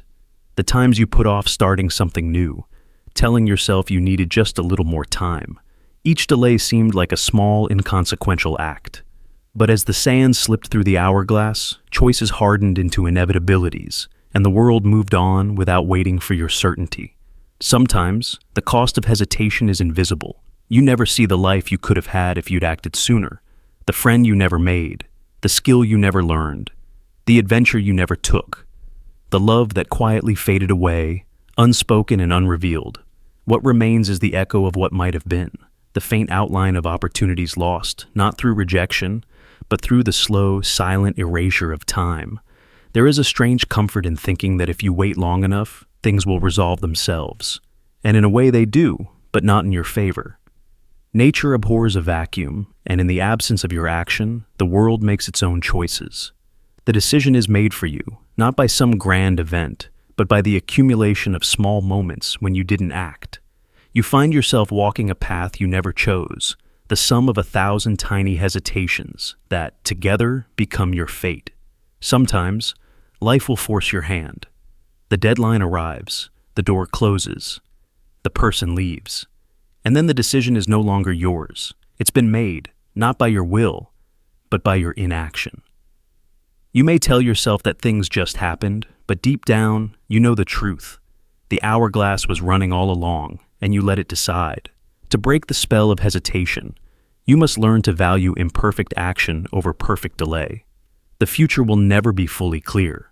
The right moment rarely announces itself. If you wait for certainty, you will wait forever. The hourglass does not stop for your doubts or your fears. It only asks, will you choose or will you let time choose for you? Even the smallest decision, to speak, to try, to reach out, can change the course of a life. To act is to claim authorship over your story, to carve your own path, instead of drifting down the one time has carved in your absence. The courage is not in being sure, but in moving forward anyway, before the sands run out. And one day when you look back, you'll see not just the choices you made, but the time you claimed. You'll remember the moments you acted, the opportunities you seized, and the fear you overcame to avoid the slow, silent surrender of hesitation. You cannot stop the hourglass, but you can refuse to let it make your choices for you. The power to decide is yours, if only you will claim it before time quietly, inevitably, takes it away. The ghost of almost. There are ghosts that haunt every life, and their faces are not the ones you might expect. They are not the memories of great failures, nor the regrets of colossal mistakes. No, the quietest and most persistent ghosts are the ones formed from almosts. The opportunities you nearly seized, the words you almost spoke, the chances you stood trembling before, only to watch dissolve as you hesitated. Just a moment, just one heartbeat too long. You remember their presence most sharply at night, when the world goes quiet and there's no one left to perform for. In the hush, you hear them whisper, "What if you had only begun?" They appear in the spaces between thoughts, the job application you nearly sent, the invitation you almost accepted, the person you almost loved. The echoes of unstarted stories stretch out behind you like abandoned roads, thick with the ache of what might have been. There's a particular cruelty to almost, because it tastes so close to courage. You stood at the threshold, you felt the surge of desire, the pulse of possibility. Maybe you even told yourself, just a little more time, I'll be ready soon. But the moment passed, the window narrowed, and the world continued without you. The story branched, but you did not follow. And so you carry the weight, not of a wrong choice, but of no choice at all. Think back to childhood, to the afternoons when you watched other kids play a game, and you almost joined. You stood at the edge, waiting for the right moment, until the game ended, and you told yourself you wouldn't have enjoyed it anyway. But in truth, it's not the game you remember, but the cold shadow of almost, how it stuck to you, how it taught you early that inaction has a memory all its own. In adulthood, the ghosts multiply. The interview you prepared for, rehearsed lines echoing in your head, only to back out at the last second. The message you drafted to an old friend, then deleted because it felt too vulnerable, too raw.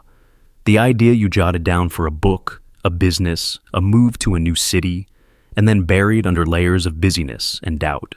You watch others leap, and sometimes you wonder if their lives are so different, or if they too are haunted by the almosts you can't see. Romance is fertile ground for these hauntings. The person whose eyes you met across a crowded room, the invitation you almost made, the apology you nearly offered when love was still repairable.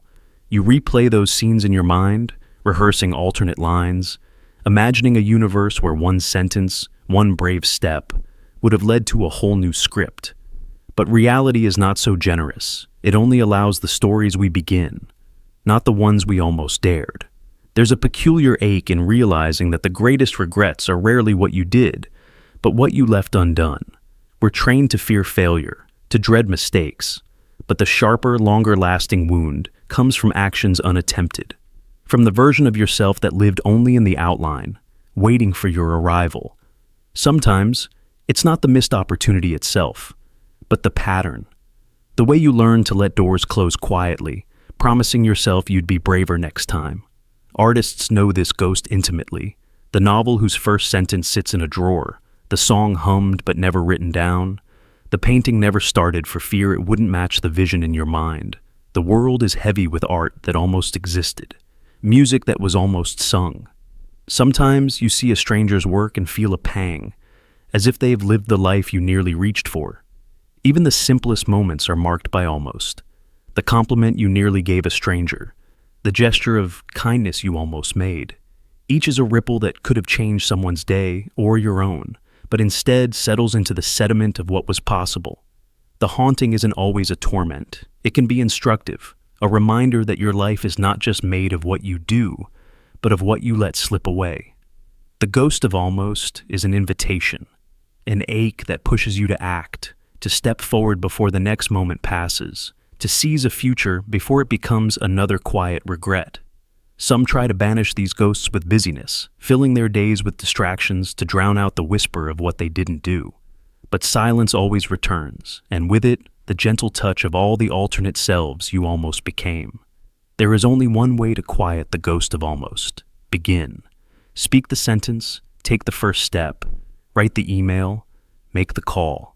The pain of failure is sharp but brief. The ache of almost lingers, growing heavier with every opportunity you let float by. Life will always offer uncertainty, but the worst torment is not risk. It's the slow erosion of your own possibility. You will always be haunted by some almosts. This is the price of being alive, of having more choices than time, more dreams than courage. But if you listen closely, you'll hear the ghosts pushing you forward, urging you not to wait for perfect readiness. The only cure for almost is action, no matter how imperfect, no matter how small.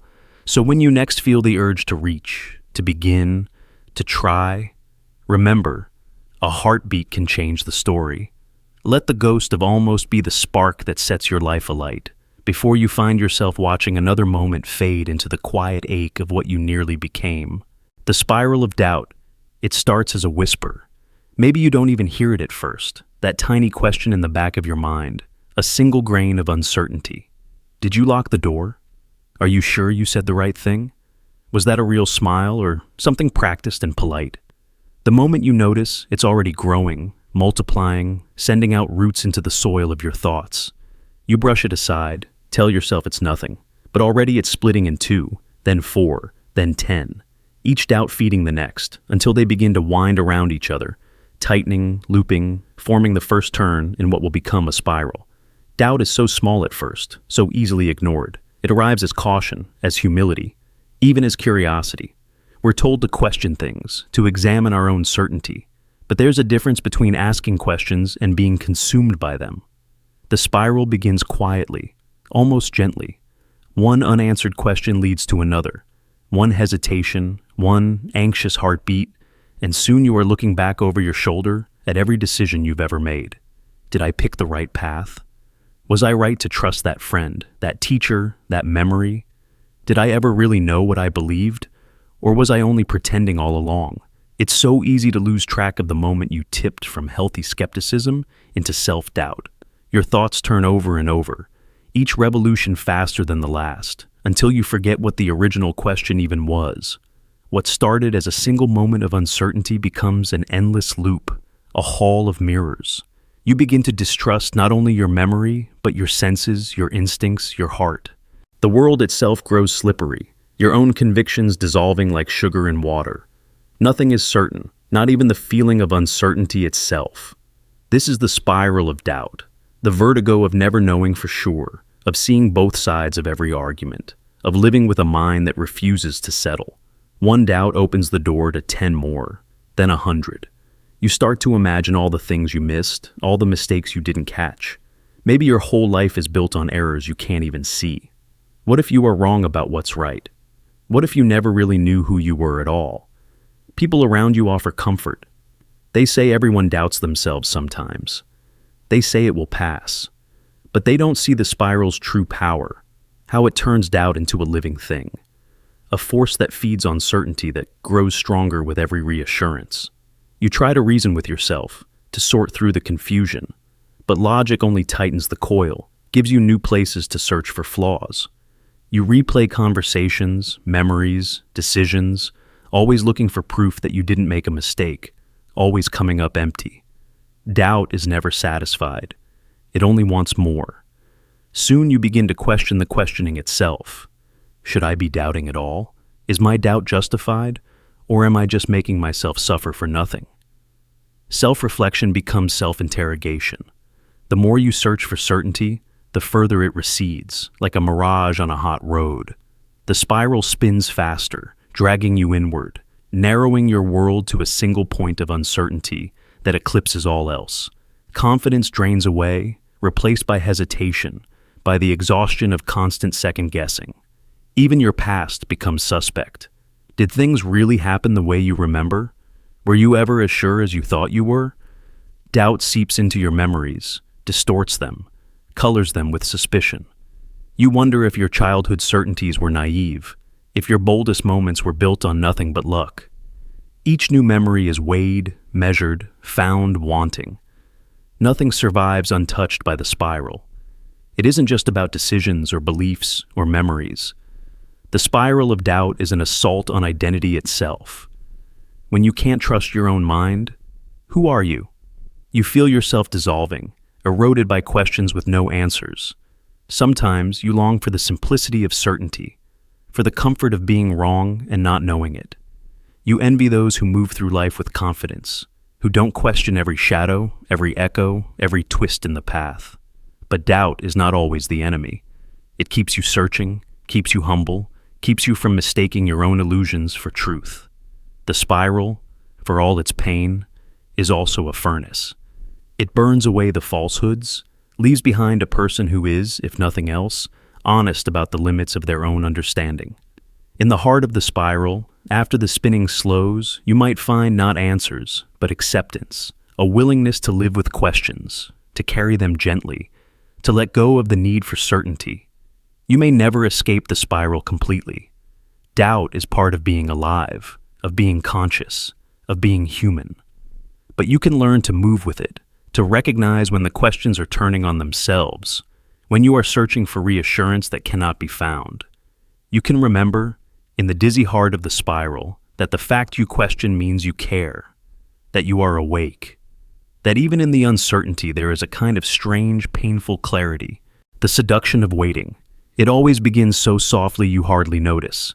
You tell yourself it's only a pause, a harmless breath between demands. You promise yourself, tomorrow.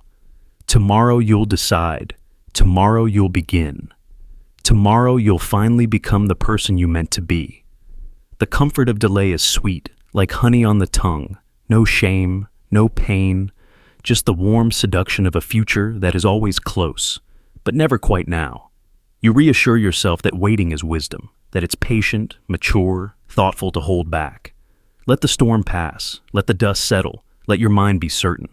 You convince yourself that one more day will bring the clarity you lack, the courage you haven't yet mustered. There is so much time, you think. You can afford to wait. The seduction is so gentle that it doesn't even feel like a decision. In fact, it feels like safety. But slowly, imperceptibly, waiting becomes its own world, a room with no doors, only windows. You watch as others step into their lives, moving forward, failing, laughing, growing, making mistakes out in the open. You sit on the inside, rationalizing your stillness, thinking you're gathering strength when all you're really gathering is dust. Each day you wait, the door becomes harder to find, the windows a little more fogged with regret. You see it in 1,000 small moments. The application form that sits unsent, the message you draft but never deliver, the idea you cradle but never share. You tell yourself you're not afraid, only prudent, that it's better to be sure, but the truth is that waiting is a seduction, and it's always whispering in your ear. You have time, you have time, you have time. You believe it until suddenly you don't. A young woman dreams of traveling, but each season brings a new reason to stay. Money, family, obligations, fear of missing something at home. She tells herself, next year when things are simpler. Years gather behind her like fallen leaves. One day she wakes to find her world unchanged. The same streets, the same conversations, her suitcase dusty in the closet. The journey never came, and now she's not sure she would recognize herself if she went, or a man in love, too shy to confess. Every morning he rehearses his words. waiting for a sign that the moment is right, that rejection is impossible. Each sunset finds him still silent. He watches her life blossom in parallel, relationships flickering in and out, new memories formed without him. He promises himself tomorrow he'll speak, until tomorrow becomes years, and then it's too late. The love that filled his life becomes a private museum, visited alone. Sometimes, waiting wears the mask of responsibility. The writer tells herself she can't begin until her desk is organized, her mind is clear, the perfect idea appears. The student tells himself he can't study until the time feels right. The air is just so, the mood is perfect. The job seeker hesitates, worrying that this application isn't quite ready, that a better opportunity will appear. The parent puts off saying, "I'm sorry," or "I'm proud," until the house is quiet, until the wounds have healed, until it feels natural.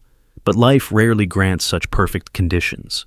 The apology, the dream, the leap must happen in the messy, imperfect now, or not at all. History, too, is shaped by the seduction of waiting. Leaders stall for consensus, hoping events will clarify themselves, and crises grow in the silence. Movements wither because activists wait for the right moment, the right leader, the perfect unity that never comes. Nations delay reckoning with injustice, promising soon, and soon becomes centuries. On every level, waiting masquerades as prudence, but often it is only the fear of discomfort dressed in wisdom's clothing. The tragedy is not in waiting itself, but in how quickly waiting becomes habit. You become an expert at it, stacking reasons, building cases, telling stories about how tomorrow will be different. Your ambitions turn into stories you tell at night, promises you make to yourself in the dark. The world keeps spinning. You watch as doors close, not with a slam, but with a gentle click you barely hear until it echoes forever in your mind. You start to fear the moment of decision, as if the act itself is a kind of violence. You nurse your options like fragile seedlings, afraid to expose them to the elements of reality. The comfort of waiting is that you never have to fail, but the cost is that you never truly live. There is no heartbreak in the room of waiting, but there is no joy either. Only the endless ache of what could have been. Regret creeps in quietly. It is the friendliest kind of ghost at first, just a hint, a sigh, a memory of a younger, bolder self. But over time it grows louder until it fills the room. The seduction that once kept you safe now keeps you trapped, and you realize too late that the price of never deciding is a life spent watching, not living. Some people wake up in time. They feel the pain of inertia, the panic of time running thin, and finally leap. Messy, imperfect, glorious. Others don't. They become masters of rationalization, collecting reasons for standing still until the list is all that's left. The seduction of waiting is complete when you believe that stillness is your nature, that indecision is safety, that there's always another tomorrow. But the truth is, tomorrow is a mirage. The only time you can ever claim is now. The only life you can ever live is the one you begin, imperfectly, in the chaos of this moment. Every day you wait, you trade possibility for comfort, and the currency is your own life.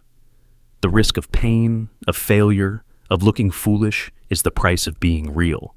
Waiting offers none of that, only the slow, soft suffocation of dreams deferred. So, in this moment, ask yourself what you are waiting for. The world will never hand you perfect certainty. Courage does not come after the decision. It is forged in the act itself. Open the door. Say the thing. Take the step. Begin the story. Let the seduction of waiting be replaced by the raw, electric ache of moving forward, even if you're trembling. Because the cost of waiting is everything you might have been, everything you still could be, if only you choose now. The echo of past mistakes. You think you've left your past behind. You bury your old failures under layers of time and routine, convincing yourself that they are fossils, dead and silent beneath the surface of your daily life. You start something new, a relationship, a project, a dream you dare to resurrect. But the closer you get to the moment of risk, the more you feel them stirring. The echoes. Old mistakes, long thought dormant, begin to whisper again, rising from the depths with a voice both familiar and cold. At first, the whisper is faint, a doubt at the edge of your mind, a memory that flickers and vanishes when you try to focus. But as you step closer to the edge of possibility, the voice grows bolder. Remember what happened last time? It says. Remember how you failed? How you let them down? How you let yourself down? You try to ignore it, but the echo grows louder with every hopeful step. The shadow of your past mistakes moves with you, always half a step behind. You look at your own reflection and remember moments you'd rather forget. The job interview where you froze, the friend you betrayed, the promise you couldn't keep, the dream you let collapse. Each failure is a stone in your pocket, invisible to others but heavy in your hands. Sometimes, you convince yourself that you've learned, that the lessons of pain have made you stronger. But when the moment of truth comes, a new beginning, a chance to try again, the echoes return, louder than ever, as if your past is determined to shape your future. This is the cruel paradox of memory. The closer you come to hope, the more the past demands your attention. As long as you remain stagnant, the whispers are content to sleep. But when you reach for something better, they rise up, fierce and insistent. They tell you, you are not new. You are only the sum of every broken promise, every missed opportunity, every time you tried and failed and retreated into silence. The past does not want you to change. It wants you to remember. You see it in small moments. The hesitation before you send a message, the double-checking of every word, the reluctance to trust a smile or accept a compliment. You want to believe in the possibility of something different, but your mistakes replay like a film on endless loop.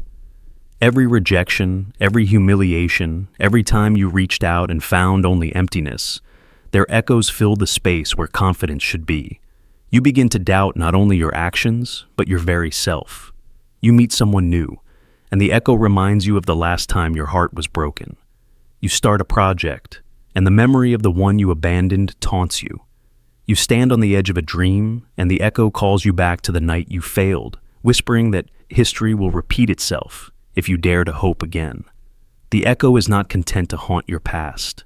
It wants to shape your choices now, to keep you safe inside the prison of what's already happened. Some people call this wisdom, learning from failure, avoiding old mistakes. But the truth is more insidious. The echo of past mistakes is not a teacher, it is a warden. Its goal is not your growth, but your safety. Safety at the cost of living. The echo grows loudest at the threshold of change, precisely when you need most to believe in new possibilities. It is the voice that says, don't try, don't trust, don't hope. You know how this ends. You see it everywhere. The artist who will not pick up the brush, remembering every time their work was dismissed. The lover who builds walls, unable to forget how trust once turned to pain. The entrepreneur who hesitates at every decision, haunted by a single misstep from years ago. Whole lives shaped by the fear of repeating old wounds. Whole futures sacrificed to the echo of failures long gone. Yet, the echo has power only if you believe it speaks the truth. It is not the voice of destiny, but the residue of pain, the mind's way of protecting itself from being hurt again. But protection is not the same as freedom. To live is to risk repetition, to accept that trying again means sometimes falling again. The echo will always be there, but it does not have to define you. There are moments, fragile and rare, when you move anyway. You hear the echo and step forward, trembling, refusing to let history be your jailer. You reach out, say yes, start again. The echo shouts, warning you of disaster, and sometimes it is right. You stumble, you fall, but sometimes the new thing holds. The risk becomes a memory, not a regret. And each time you resist the echo's pull, its power fades, even if only by a whisper. You are not your failures. You are not doomed to repeat the past simply because it hurts to remember it. You are allowed to begin again, to trust that not every door hides the same disappointment. Not every new day ends in the same night. The echo will follow you, yes, but you can answer it with action, with the proof of your own persistence. The more you move, the less you are bound. In the end, the echo of past mistakes is the price of caring, of trying, of being vulnerable enough to risk pain for the sake of growth. It is a reminder that you have lived and lost and learned. The echo will never vanish completely, but neither will your capacity for hope. When it grows loud, do not retreat. Let it speak, and then step forward anyway, into the risk. into the unknown, into the wild possibility that this time, things will be different. Because the only true failure is to let the echo win, to let the past drown out the music of the present, to never dare again, for fear of repeating what has already been survived. So carry your echoes lightly. Let them remind you that you are still here, still moving, still able to begin again. And when the whispers grow loudest, know that it is because you are on the edge of something new, a place the echo cannot reach unless you bring it with you. The threshold that never ends. There are moments in life when you find yourself standing at a threshold that never seems to end. A doorway between one world and another, where the air is thick with uncertainty and every step feels impossibly weighted. You linger, paralyzed, caught between the comfort of where you've been and the terror of what might come next. It's not that you lack the desire to move forward, it's that the unknown on the other side of the door pulses with possibility and threat in equal measure. So you wait, you hesitate. Days pass, then weeks, then sometimes years, as you hover on the brink of action, neither fully entering nor retreating. This in-between place becomes its own strange kind of home, a waiting room for the life you're too scared to begin and too stubborn to abandon. You may dress it up with good reasons. I just need a little more time. I want to be sure. I'm waiting for a sign. Each one feels logical, even responsible. But as the days repeat, the threshold becomes less a place of potential and more a prison of indecision. The floor beneath your feet is worn by pacing. Your hands rest on the doorframe, but you never cross the line. You can see the next room, the new job, the new relationship, the move, the goodbye, but the thought of stepping inside makes your heart race and your mind swarm with what-ifs. What if you fail? What if you regret it? What if you lose what you have now, and what's beyond is worse? You're not alone in this hallway of hesitation. Many have stood here, students afraid to pick a major and close off all other futures, lovers unsure whether to confess or walk away, dreamers unable to leap for fear their wings will fail. Sometimes you see both worlds at once, like ghostly double exposure, your current life, safe but stifling, and the imagined life waiting if you would just move. The longer you linger, the heavier the decision becomes. The door looms larger, the darkness behind it grows thicker, and the stories you tell yourself about what might happen become harder to escape. Some never leave the threshold. They spend years suspended in almost, convincing themselves they're being careful when really, fear has woven invisible chains around their ankles. Others bolt back into the room they came from, surrendering the unknown for the relief of familiar pain. And a few, with trembling hands, finally step forward. Not because the fear vanishes, but because standing still has become its own kind of agony. There is a secret truth to this endless threshold. No decision can be made without loss. To step forward is to let go, to accept that you will never know all the outcomes, that every choice closes more doors than it opens. To step back is to accept the comfort of certainty, but also the sadness of what you'll never discover. And to remain in the doorway is to live in neither world, haunted by both. The longer you wait, the more you become a ghost in your own life, an observer who never acts, a presence that never quite materializes. Sometimes, the only way out is to recognize that the threshold will never truly feel safe. The next room will always shimmer with risk. The past will always try to pull you back. The discomfort you feel is not a sign that you're weak or unprepared. It is the natural ache of growth, the toll paid for becoming someone new. The longer you stay, the more the threshold drains you. Life is not lived in the doorways. It is lived in the rooms beyond, with all their mess and noise and heartbreak and wonder. So you stand there, heart pounding, staring at the place where old ends and new begins. You wonder if you're ready. You wonder if you'll survive the leap. But maybe the better question is, can you survive standing still any longer? At some point, you must decide to enter, to retreat, or to become a permanent resident of almost. Because the only thing worse than making the wrong choice is refusing to choose at all, forever trapped in the doorway of what might have been. The trap of perfect plans. You tell yourself you're not afraid. You're just being thorough. You stare at the blank page or the unopened door, promising that you'll start once the plan is perfect. You outline every detail, anticipate every risk, sketch backup upon backup. The drafts multiply. Notebooks full of mind maps, apps crowded with task lists, timelines and deadlines adjusted and refined. You measure the variables, run the numbers, track the weather, read every review, consult every expert. It feels like progress, this planning, this preparation. But beneath the surface, something quietly calcifies. You are waiting for a future in which every uncertainty is tamed, every flaw eliminated, every outcome assured. A future that never truly arrives. You call it wisdom, but it's a subtle kind of fear. The fear of being exposed as unready, as foolish, as vulnerable to the world's chaos. Perfection is your shield. But as the days slip by, the plan grows heavier, more elaborate, more precious, and more impossible to risk. Each addition makes the leap feel further away. The plan, once meant to set you free, becomes the very chain that holds you captive. Think of the novel never written because you're still outlining the plot, still working on the characters' biographies, still researching every historical detail for accuracy. Each new note adds another stone to the wall between you and the blank page. Or, the business never launched because the logo isn't quite right. The market research isn't exhaustive, the website needs more tweaking, and the competition analysis reveals one more gap to fill. The project is alive in your mind, perfect in its potential, and absolutely invisible to the world. You may see this in love too, the person you never ask out because you're waiting for the perfect moment, the right words, the flawless version of yourself. You imagine rehearsed conversations.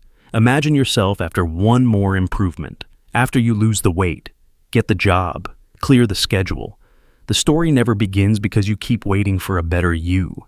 Perfectionism doesn't just kill dreams, it devours them quietly, wrapping them in layers of not yet, almost, and just one more thing. You become an architect of beautiful blueprints, living in houses you never build.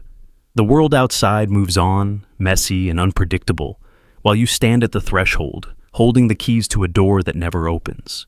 You might think you're alone in this, but it's everywhere. In the artist who spends years mixing the perfect paint but never paints, in the student who researches endlessly but never submits the application, in the friend who drafts messages they never send. The illusion is that if you just get the plan right, the doing will be effortless. But the truth is, action will always require courage, and the mess is never fully avoidable. Perfection becomes a kind of procrastination, disguised as diligence. You're not wasting time, you tell yourself. You're optimizing, but underneath you know the truth. You're stalling. The need for flawless execution is just another word for fear of failure. Fear that if you start, the reality will never live up to the dream. You imagine the embarrassment, the criticism, the disappointment. The plan is a safe place where those pains can't touch you. But perfect plans are brittle. Life is not.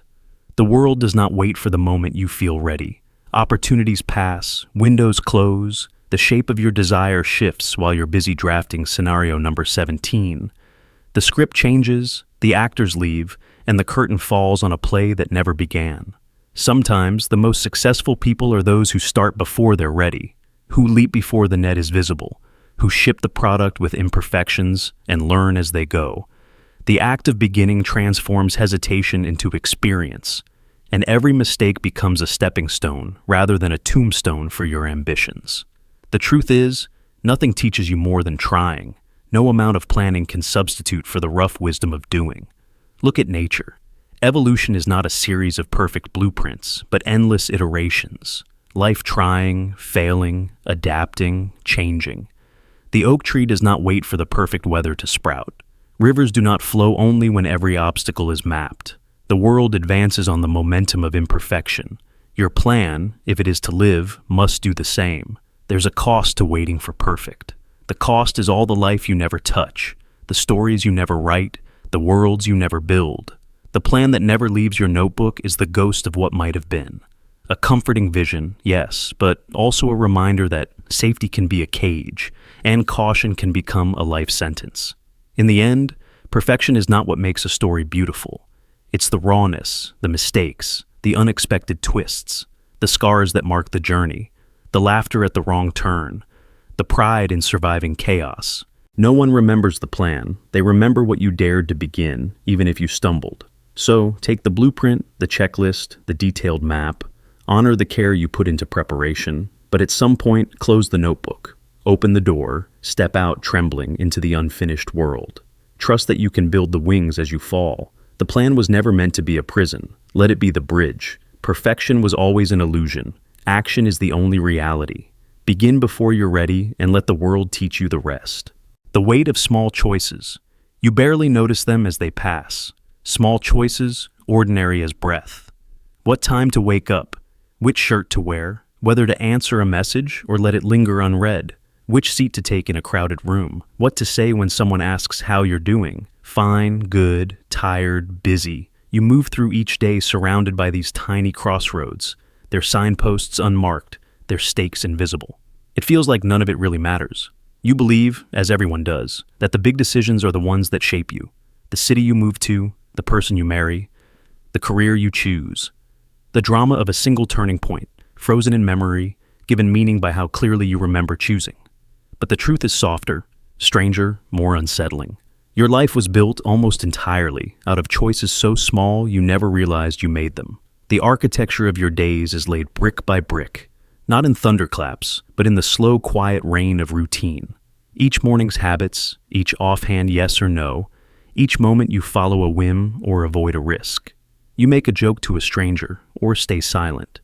You decide to take a new route home or walk the same way as always. You linger in a bookstore or rush past. Each tiny act feels forgettable, but with every one you carve a groove, deepening the path your life will follow, shaping who you meet, what you notice, where you belong. Sometimes you see the pattern only in hindsight. You look back years later and realize a friendship began because you happened to smile at the right moment. A job offer arrived because you answered a call you almost ignored. The love of your life sat beside you on a train you almost missed, or appeared at a party you nearly skipped. You marvel at how easily it could have gone another way, how fragile the web of cause and effect really is. The smallest hesitation, the slightest impulse, and you would be living an entirely different life. But in the moment, these choices feel harmless, even invisible. You move through them in a kind of sleep, guided by habits, moods, the path of least resistance. You tell yourself you'll make the big choices count, but every big decision is only the flowering of 1,000 tiny roots you planted without knowing.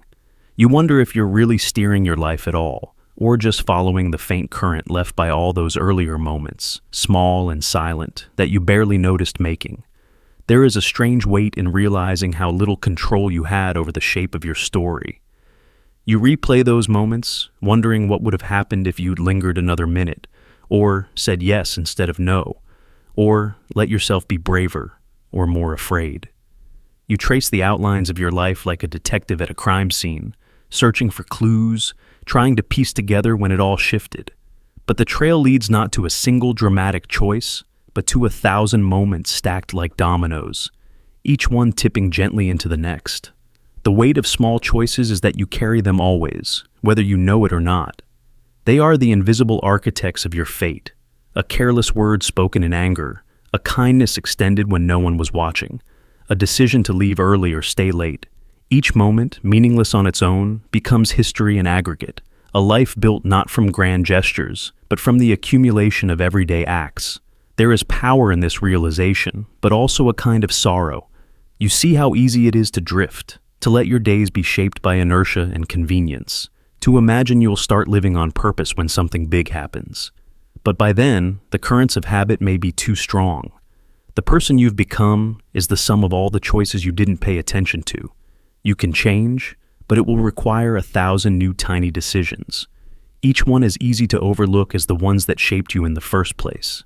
And yet, there is hope here too. The same invisible power that built your life can reshape it moment by moment. You can become someone new, not by making one grand choice, but by noticing the next small one, whether to listen, whether to apologize, whether to try again. You realize the architecture of your life is never finished. Every day, you are still building, still choosing, still laying down the unseen bricks that will hold the shape of your days. You may never know which small choice was the one that changed everything. You may never be able to see the architecture clearly until long after the fact. But you can pay attention. You can bring a kind of reverence to the ordinary, knowing that each fleeting moment is heavy with possibility. You can forgive yourself for drifting, for not noticing, for the ways you let life happen to you. And you can begin again with the next tiny choice, shaping the person you will one day remember being. The compass without north. You wake one morning and realize the world is a labyrinth, its paths splitting and doubling back in every direction. You stand with a compass in your hand, something you once trusted, something that used to point unerringly toward a singular north. But now, the needle trembles, spinning, pointing nowhere and everywhere at once. You try to plot a course, but the ground beneath you feels fluid, shifting, as if direction itself is a myth, whispered by those lucky enough to believe in certainty. You search the sky for signs, desperate for a star to follow, but every constellation seems to rearrange itself just when you need guidance most. This is the ache of living without a north, the quiet terror that, no matter what you choose, no option is truly right. Every road looks possible, every door leads to another maze, and the idea of a correct path dissolves into fog. In childhood, you are taught to believe in destination. The grown-ups know the way, the map is clear, the compass always works. But somewhere between youth and adulthood, the illusion shatters. You are left standing alone, clutching a device that spins in your palm, its needle quivering with uncertainty. You ask yourself, which career to chase, which city to call home, which love to nurture, which dream to pursue. Every option blooms with possibility and bristles with risk. The voices of others swirl around you, family, friends, strangers on glowing screens, all insisting they know which way to go, but their certainty rings hollow, an echo bouncing through empty corridors. You realize with a shudder that no one really knows, that every confident instruction is just someone else's attempt to carve meaning into chaos. A young woman stands at the crossroads of graduation, holding her degree like a passport to some imagined certainty. But every route forward looks equally real and equally false. Should she follow her childhood passion, or choose the job that pays the bills? Should she travel the world, or return home and care for her family? Every step feels like a gamble, every outcome shadowed by another possibility she can barely comprehend. Her friends scatter in all directions, each convinced their own path is the right one, each secretly wondering if they are just as lost. Or the man whose marriage ended, left adrift in the silent aftermath. He asks himself if he should start again, build something new, or retreat into solitude and memory. Every option feels heavy with consequence, but none gives him the sense of moving toward anything solid. He stands in the kitchen late at night, staring at the calendar, and wonders if any choice will ever feel true again, or if life from now on is just improvisation, a series of motions without a melody. The compass without north is not broken, it's honest. It shows you the world as it really is, uncertain, shifting, indifferent to your longing for clarity. In a universe without fixed stars, direction becomes an act of will, not revelation. You realize that every map you've inherited was drawn by someone else, tracing their own hopes, fears, mistakes. You try to follow their lines, but they blur under your feet, dissolving into the mud of your own questions. This is not just personal, it is universal. Whole generations feel the spin, born into a world where institutions fracture and traditions fragment, old certainties crumble. The careers that promise security are swept away by the next wave of automation. The cities that glowed with opportunity are choked by cost and change. The very meaning of success mutates faster than you can catch it. The compass is spinning for everyone, whether they admit it or not. You try to orient yourself with self-help books, motivational speeches, algorithms that claim to know your soul. They promise to point you north, to tell you who you are, what you should want, how to find your purpose.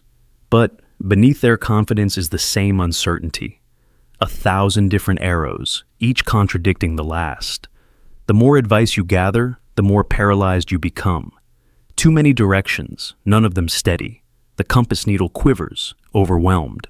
So you start looking inward for north, hoping that your heart, at least, knows the way. But the heart, too, is a shifting landscape. Desires contradict, dreams evolve, and what you longed for yesterday becomes a cage today. You learn to distrust even your deepest instincts. The only thing constant is change, the ceaseless churn of longing and doubt. At times, you envy those who seem sure, those who march with certainty.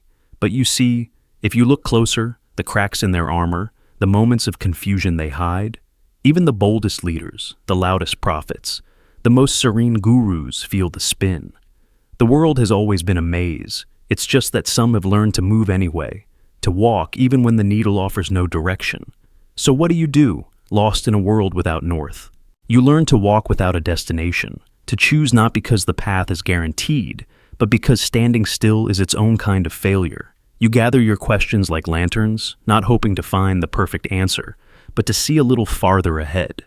You make meaning as you go, through work, through love, through moments of courage and kindness, through mistakes that teach you to dance with uncertainty. The truth is, life was never about finding north. It was always about learning to move, to adapt, to trust the process of stumbling forward. Sometimes the most honest compass is the one that admits it doesn't know. Sometimes direction is not a place, but a feeling, a sense of aliveness, of engagement, of risking the next step. The compass without north is not a curse. It is freedom, if you can bear its weight.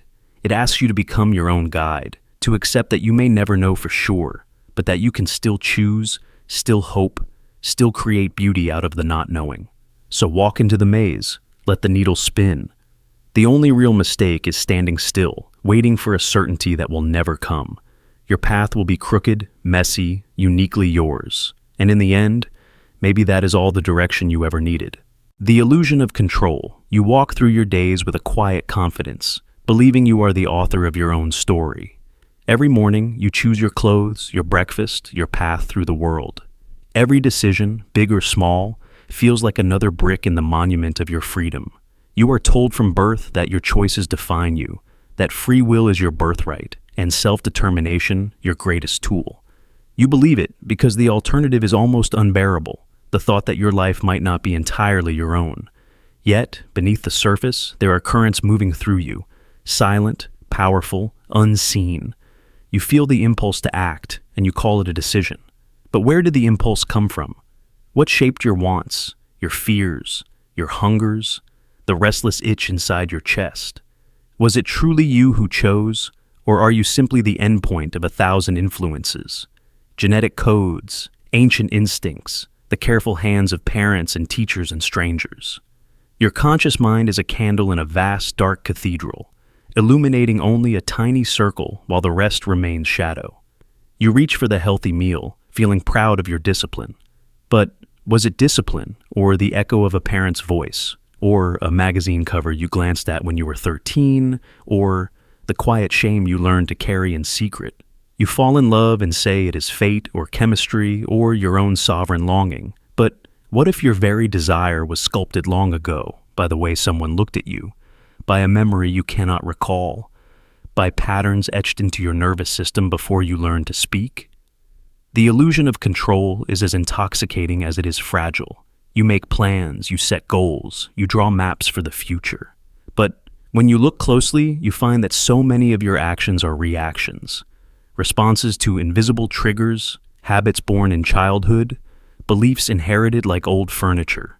You defend your choices with logic, but the reasons come after the fact, rationalizations for decisions made somewhere deep beneath language. You are not steering the ship.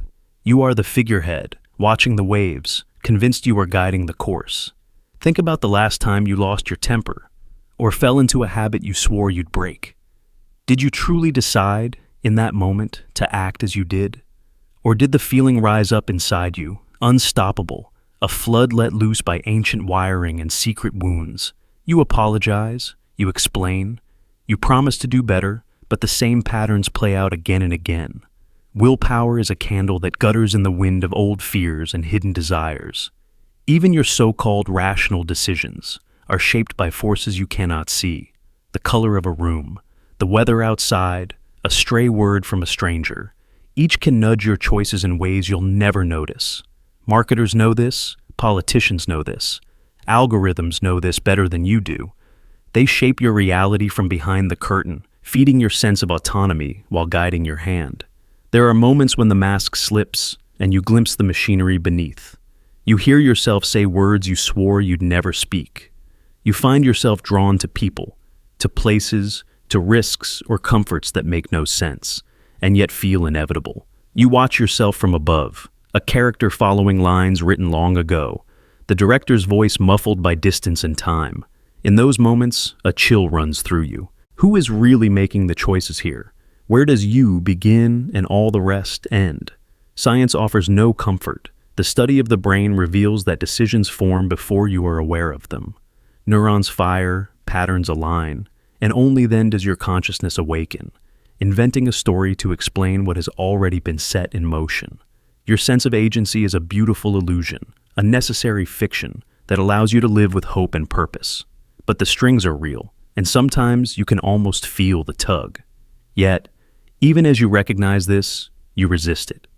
The mind cannot bear to let go of the story of the self as captain and king.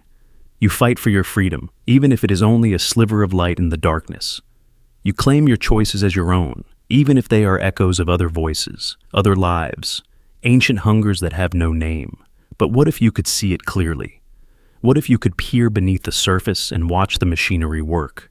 The genes firing, the memories surfacing, the invisible hands shaping your every move? Would it be a relief or a horror? Would you give up trying, or would you fight harder, knowing the odds? There is a kind of grace in this uncertainty. To know that you are shaped by things you cannot see is not to surrender, but to be humble in the face of complexity. You are not a puppet, not entirely. You are the meeting point of chaos and order, instinct and reason, history and hope. Your freedom is not absolute, but neither is it nothing. It is the power to notice the forces at work, to question your own impulses, to create small moments of choice in the spaces where the machinery hesitates. You may never escape the illusion of control. You will go on believing in your agency, because you must. But sometimes, in quiet moments, you can honor the mystery that moves you. You can watch yourself with compassion, knowing that so much of what you are was given, not chosen. And in that knowledge, you may find a new kind of freedom, not the power to control everything, but the courage to accept uncertainty, to forgive yourself for your limits, to make peace with the ghost hands that share your every choice. So, when you next find yourself at a crossroads, unsure why you feel pulled one way or another, pause. Listen for the voices you cannot hear, the ancient patterns woven into your bones. Know that you are both less and more than you imagine, less in control, but more connected to everything that came before. Your story is not fully your own, but it is the only one you can live. Write it with humility, with wonder, and with the fierce grace of one who dares to choose, even in the shadow of forces you may never see.